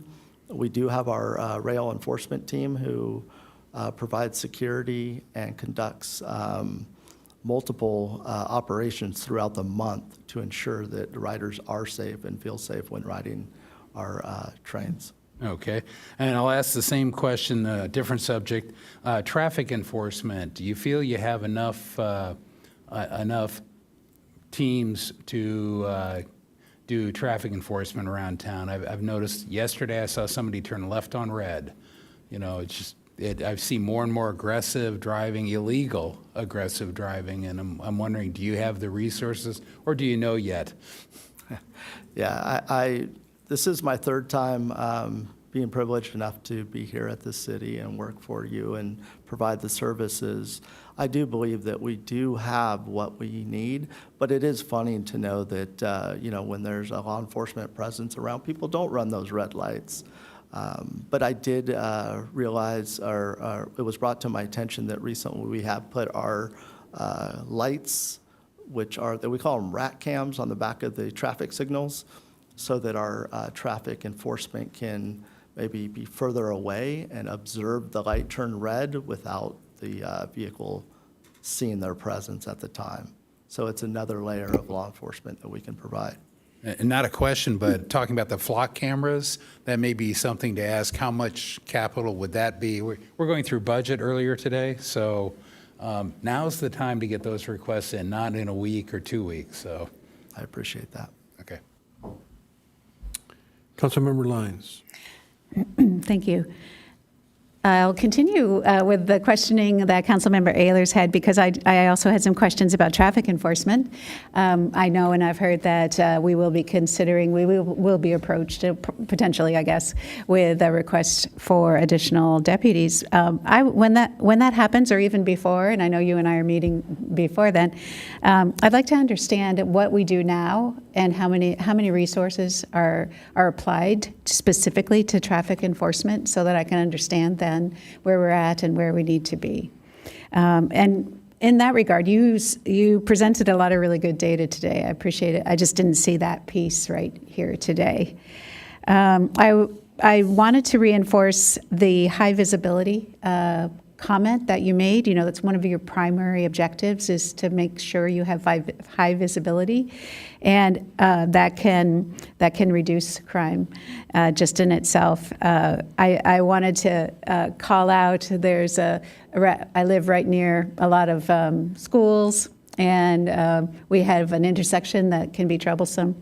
And one of your deputies on the motorcycle met me there one morning, and just his presence changed everything. And every now and then he'd have to call out on his bullhorn, buckle that helmet there, you know, and remind the kids to do what they should be doing correctly. But I was so impressed with just the higher visibility of someone at that point. And other occasions, sometimes just the presence of a police car without anybody in it, but just a police car on San Alejo, for instance, where sometimes we can have some issues with people speeding. Sometimes just that, you know, the presence of your resources can also be really helpful. So I wanted to reinforce that. When you talk about e-bike safety, it's really a very important element of what we focus on here. And you touched on something. It's not just the bike riders. It's the vehicle drivers as well. And any opportunity we have in the near future to focus on how can we better educate the car drivers, the vehicle drivers, because I don't want us to feel, or the whole community to feel like the burden is just on the e-bike. It's not. Certainly, they should know how to conduct themselves well in the roadway, but I think there's a opportunity for vehicle driver education. And let's see. Oh, and the final thing I wanted to just say is thank you. I've noticed a really important step that maybe I've been the only one who's observed it, but in the last year or so, Deputy Wells, some of the other deputies have come to meet with constituents, whether they're business owners, whether they're residents. Much of the dialogue is associated with what we should do to address homeless situations. Glen Park is in my district, so but they've been so articulate with the community, and our Hope team is there, and I'm there, and the combination of many people coming together to talk about public safety, I think, has been well received. And I know the chamber is also inviting your deputies to come and do that same thing associated with their members. I think that's been so helpful, and that's a higher visibility thing as well. So I just wanted to compliment you and your team for that. Thank you. I appreciate those words. I think public engagement is probably my #1 priority, and being visible to the community and working together to help some of these issues. So thank you. Thank you. Thank you. I appreciate the presentation. A couple of comments. I hear 2 agenda items in your presentation. One has to do with expanding the use of the license plate reader cameras. Flock, I guess, is the brand. Is that correct? Correct. That's the brand of the company that we are using. So I remember the request, and in fact, that went back to Captain Lopez, who made that request, and it took a while to get them installed, but I'm glad to hear that they are working. One of the issues that always comes up when it comes to cameras is invasion of civil rights and, you know, protection of the data. And that was something that when we first were talking about it, there was some gaps in the presentation, and that the sheriff's department was still working to kind of nail down the policy. And so my hope is that, or if it was nailed down, it was not easy to articulate. And I think that the key for me in part of your presentation will be that part, the question of data protection and how it gets used and who it gets shared with. So I look forward to that presentation, because I do think that there's a significant amount of good that comes from them when it comes, you know, just people who have criminal intent knowing that there's higher degree of likelihood that they will not be successful in the end is important. So, and that same issue has to do with drinking in our alcohol serving establishments.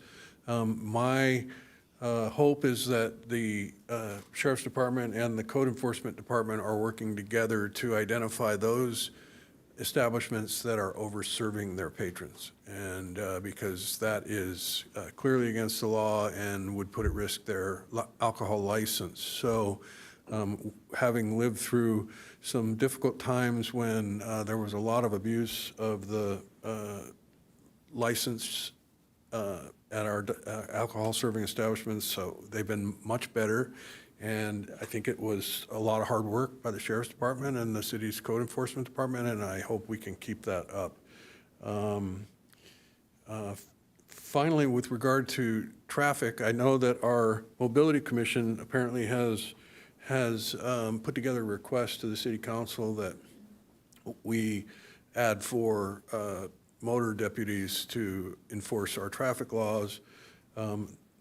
That's a big ask, and one of the things that I'm interested in seeing is data on our current team and their enforcement efforts and the number of citations that are issued and where they're working and where they see the most problems, and are there bigger problems that we need to address with more personnel.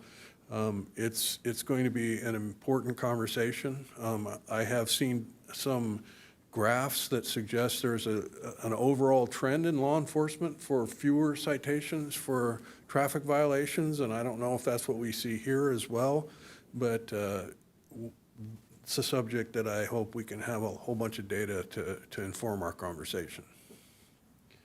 And I think you'll be working with the city manager very closely to decide on how we might modify the contract in terms of adding personnel and equipment. So she's important in this equation here. So I don't see any other questions. Thank you very much. I'm happy to have you aboard and doing the hard work of keeping our community safe. So thank you. Thank you, Mayor. My pleasure to serve. All right. Moving on to oral communications, please. Mark Wilcox, followed by Ellen Burr.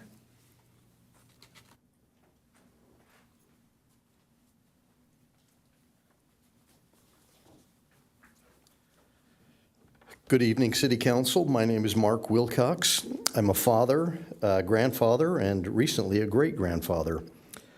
I applaud the city for their proactive approach to reduce secondhand and third-hand smoke by passing their smoke-free public spaces ordinance.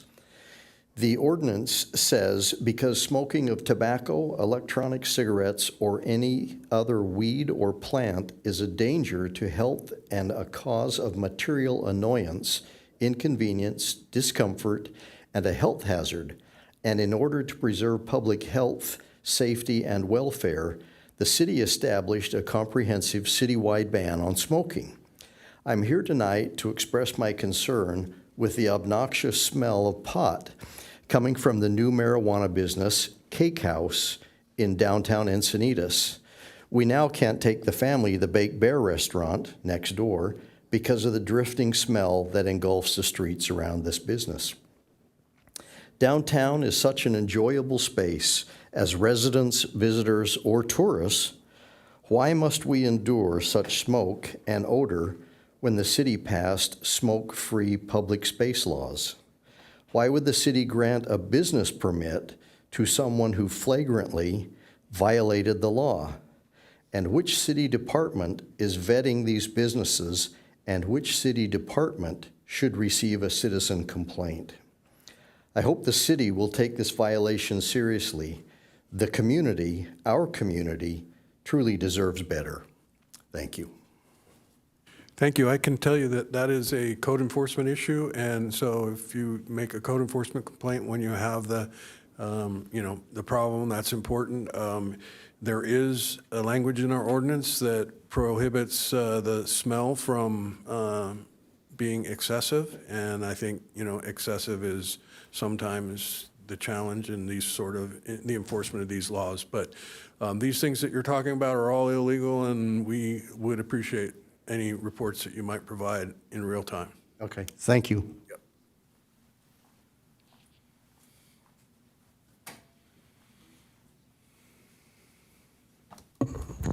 Good evening, Mayor, Council. Monday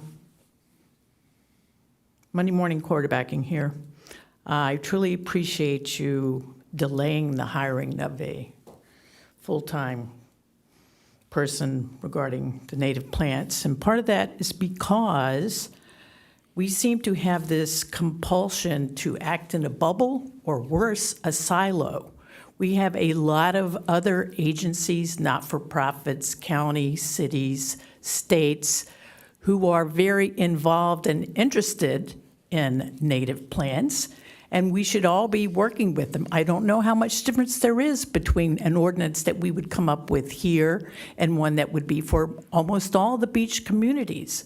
But I do know that at the transportation hub just off of Manchester, there's a large tract that's supposed to be a display garden, exhibition garden, that is now supposedly in the hands of the Nature Collective, and I think that would be a huge opportunity to put something there, but also it would be there for all of San Diego County and anybody else who happens to be visiting, and maybe that would be a better way to leverage a little bit of money to get a grant to get it done. We shouldn't always have to be inventing the wheel and being the absolute leader when there may be other people out there that would be better at it and more suited to it.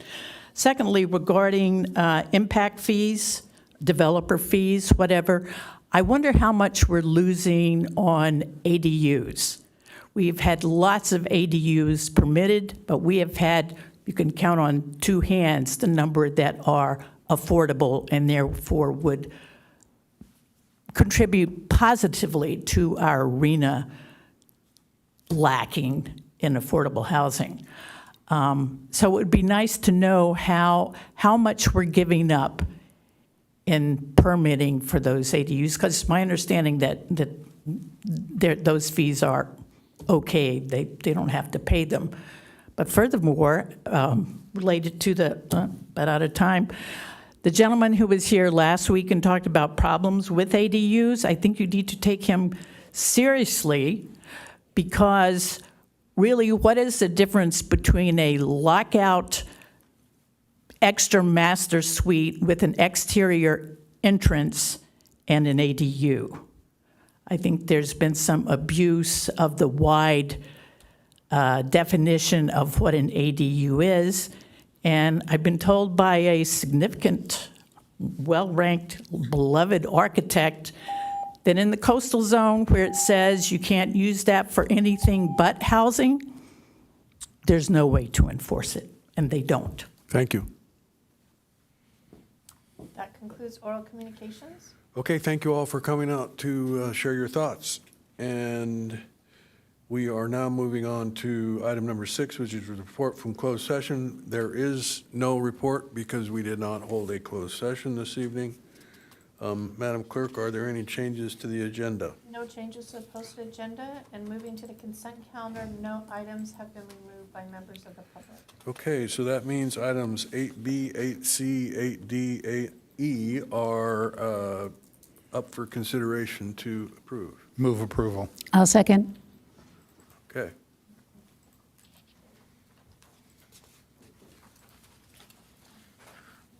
Motion carries unanimously. All right, moving on to our lone action item 10A. This is consideration of approval of certain legal documents and the making of certain determinations in connection with the issuance of Encinitas Public Financing Authority 2024 lease revenue bonds, known as the bonds, related to the purchase of land at the northeast corner of Highway 101 and La Costa Avenue, known as the property. And our contact person is the Director of Finance, City Treasurer McBroom. Good evening, Honorable Mayor and Council members. We're happy to bring this final item to you before we go out into the market to issue our bonds. And with us tonight, we have Assistant Director of Finance Gallup and Accountant Beneventi that was part of the financing team internally. And then again, we have our financial advisor, Director Brandon Kafori from Urban Futures Incorporated to give you a short presentation.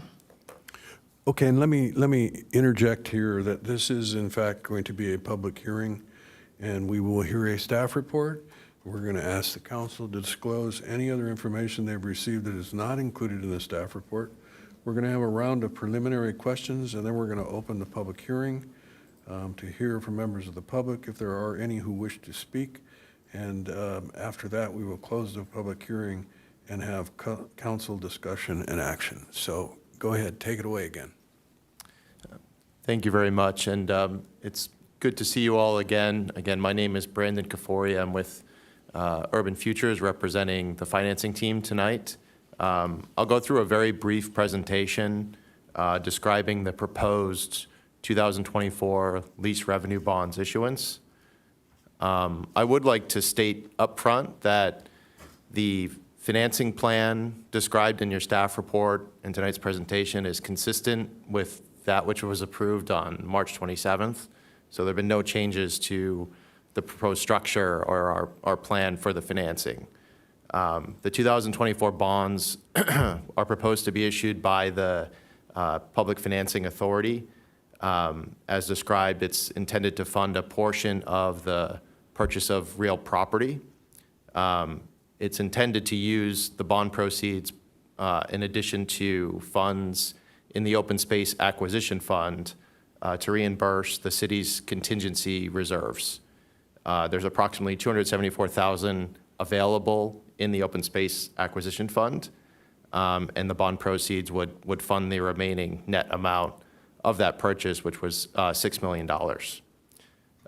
These are, again, lease revenue bonds consistent with what the city has issued in the past using a similar structure. So they're secured by revenues from the city's general fund, and those revenues are used to make lease payments for use and occupancy of the leased premises. We have some brief financing statistics for the transaction. These are estimates as of last week. Again, this plan is consistent with what we presented on March 27th. It's a 30-year proposed financing with a fixed rate structure and level payments through 2054. Based on these estimates, we're currently penciling annual payments of $347,000 roughly, and an interest cost of approximately 4.43%. So these will be finalized next week, as I'll talk more about on the next page when we price and sell the bonds. In terms of our schedule, we are in really good shape. I'm really pleased to say to be in a position to offer the bonds for sale next week with council's approval this evening. So our plan is essentially to post the preliminary official statement as early as tomorrow, make it available to investors. The underwriter on the transaction, Hilltop Securities, will then do a marketing period, marketing the bonds to potential investors, and we'll have an order period next week is the plan, April 24th, to lock in the interest rates. About 2 weeks after that, we plan to close the issue, or on May 15th. That is essentially when the funds would be available. These are the recommended actions. So as the mayor alluded to, there's a public hearing component to this transaction as it is a new borrowing of funds. The resolution in your packets tonight does a number of things, including approval of various documents listed here, which are necessary to execute the financing. So with that, that concludes our presentation. If there are any questions, be happy to answer them, and appreciate your time and consideration of this important item. Yes, I do want to ask some questions so that you can help to clarify some details here. One is that I want to make the public aware that we are going to convene a regular meeting of the Encinitas Public Financing Authority. And the Public Financing Authority is actually the entity that will be bonding. Is that correct? That's correct. And when you mentioned in your presentation that there will be lease revenue It's essentially that the city is entering into a lease with the Public Financing Authority, and so the lease payment that we make is essentially the payment on the bond. Is that correct? Correct. So it isn't like we're going to go leasing the property to somebody and then we expect a payment on that. That's some confusion that happened with Pacific View School, that there was supposed to be somebody leasing the building and paying. And the reality is that we purchased Pacific View in the same way. As an example, this particular agenda happens to have on as item number 1, the approval of the minutes of June 23, 2021. So we do not convene the authority very often. And it is for an express purpose, which we are gathered here tonight to handle. So I see no other questions. With that, I will go through disclosures, and if you could, please, starting with Councilmember Lyons, make No. any disclosures. Nothing to disclose. Nothing to disclose. Nothing to disclose. And nothing to disclose. Nothing to disclose. And are there any other preliminary questions? I think this is the next thing I was supposed to do. Yep. Any other preliminary questions? Seeing none, we will open the public hearing.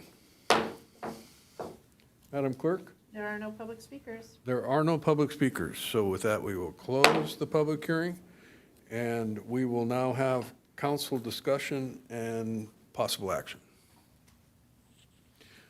Seeing no request to speak, I would move approval of this item, which we've conducted the public hearing for the 2024 bonds, and we are now asked to adopt the City Council Resolution 2024-42, titled A Resolution of the City Council of the City of Encinitas, California, authorizing proceedings and agreements relating to the financing of the acquisition of real property for public purposes, approving issuance and sale of bonds by the Encinitas Public Financing Authority, approving an official statement, and authorizing official actions.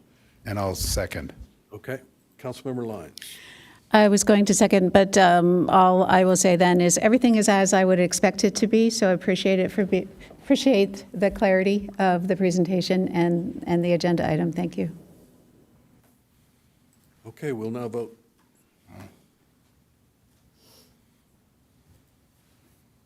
Motion carries unanimously. Thank you. And all the feel-good things just keep happening. We finally got that done. And next up for that particular piece of land will be a workshop-type meeting where we can talk about how we see its use in the future. So Excuse me, look forward to that. Mayor? Yes. If I may, since you're talking about good news, I believe I updated some of you during the briefings, but we did hear from S&P 500, or S&P 500. We did hear from Standard & Poor's this week that they affirmed our bond credit rating to AAA and then AA+ for lease revenue bonds. And if I could add, they cited our strong economy with wealth and income levels that are well above national average, the city's solid financial profile, and that they expect to remain stable, and its well-embedded and comprehensive financial management policies and practices that underpin the city's overall credit stability. So I know earlier with the budget workshop, you had a lot of decisions to make following our, the way we handle our finances, keeping our reserves is very important. So thank you for your leadership with that, and also to the city manager and her office.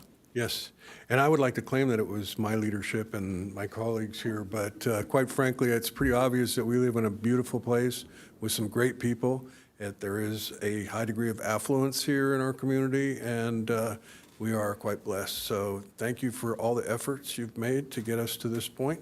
Yes, and I wanted to say too, I can't claim all of it. We have our financing team and our outside external team, and staff is gone, but I did tell them at one of our executive team meetings that Standard & Poor's really looks at they have a scorecard, they look at other items. They have something called ESG, which is environment, social governance, right? So they really like what we've done with the climate action plan, what we do with our sand replenishment. And so, it's everybody's work. they looked at our sheriff contract, and so it's everything that everybody does in the city, so thank you. Thank you for bringing all that up. Did you want to add anything? No. All right, so with that, we're going to move on to council member. We're working towards adjournment here, and then we will convene the Public Financing Authority. So are there any council member reports pursuant to AB 1234? Nothing. Nothing. Nothing to report. We, as Sandag Board, had interviews, final interviews for the executive director position, and we are now in negotiations with the candidate that was selected. And because of the length of the interviews and the deliberations that took place in closed session after that, we were not able to get to the item related to the 125 and the auditor's report and management's response to the auditor's report. So we have that to look forward to at our next meeting, so. May I ask who's on the committee to select the next executive director? Or is it the whole board? It was the whole board. So we, as a committee, the subcommittee interviewed 6 candidates and 3 advanced to be interviewed by the full board. Nice. Who was on that initial subcommittee? I was on the subcommittee, Mayor Mento from Santee, Councilmember Jack from Imperial Beach, Councilmember President Sean Elo Rivera, Councilmember Katie Melendez from Vista, and Supervisor Nora Vargas, who is the chair of the Sandag Board. So, city manager reports. Nothing. City attorney reports. Nothing to report. City clerk reports. No report. Oh, you're all pretty boring tonight. You're welcome. Okay. The city council meeting is adjourned. And then just give us a moment to start. I will give you a moment. Do you want us to sign out, or you're going to sign us out? I will sign you out in just a Yep. moment. This meeting is to finalize.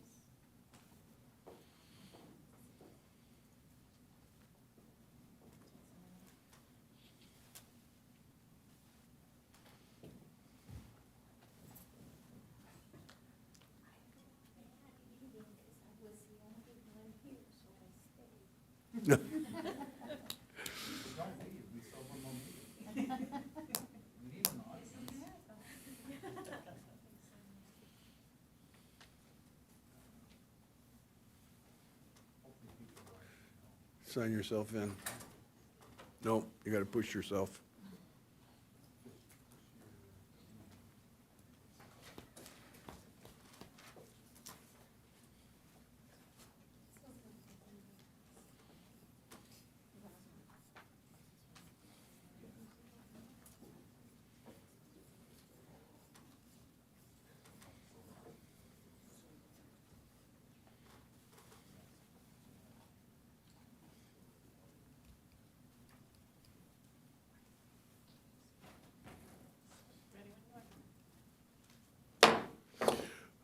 All right, I would like to call to order this regular meeting of the Encinitas Public Financing Authority, which is convening immediately following the regular city council meeting on Wednesday, April 17th, 2024, and the time is 7:04 PM. And if the clerk would please call the roll. Yes, Board Member Lyons? Here. Board Member Ayers? Here. Board Member Hensy? Here? Vice Chair Blackwell? Here. And Chair Krantz. Here. Members show that all members of the Financing Authority are present. All right, moving on, the agenda calls for oral communications. I don't see anybody here. Possible direction to staff. I don't know that there is any for that. So we're moving to the agenda items, which we'll take up number 1, which is the approval of the minutes of June 23, 2021 regular meeting. And the contact person is Board Secretary Hollywood. Can I ask a question? Those of us that weren't here, should we recuse ourselves on this vote? Abstain, okay. All right, I would move approval since we think we have 3 people here that were, I'll second.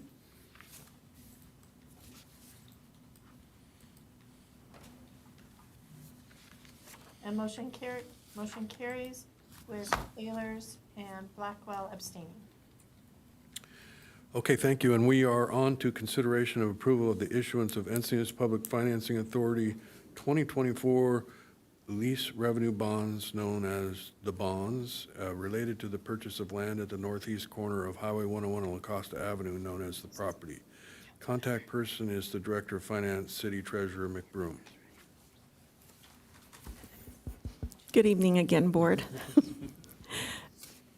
The presentation is the same as what we gave to the city, so unless you have any questions, we're happy to answer them.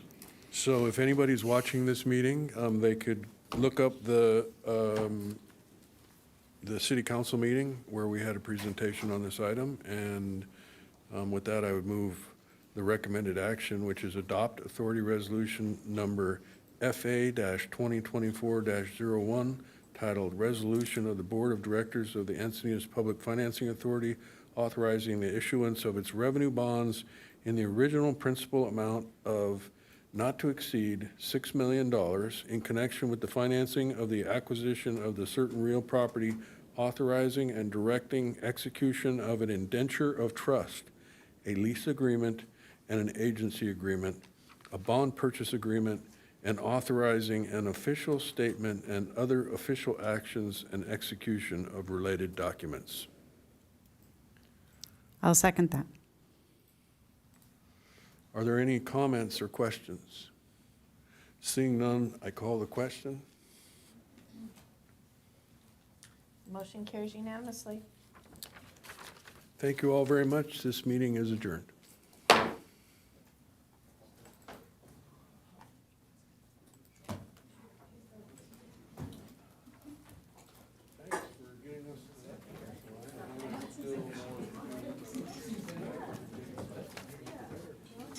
Yeah. No, what I'm going to do with myself. No,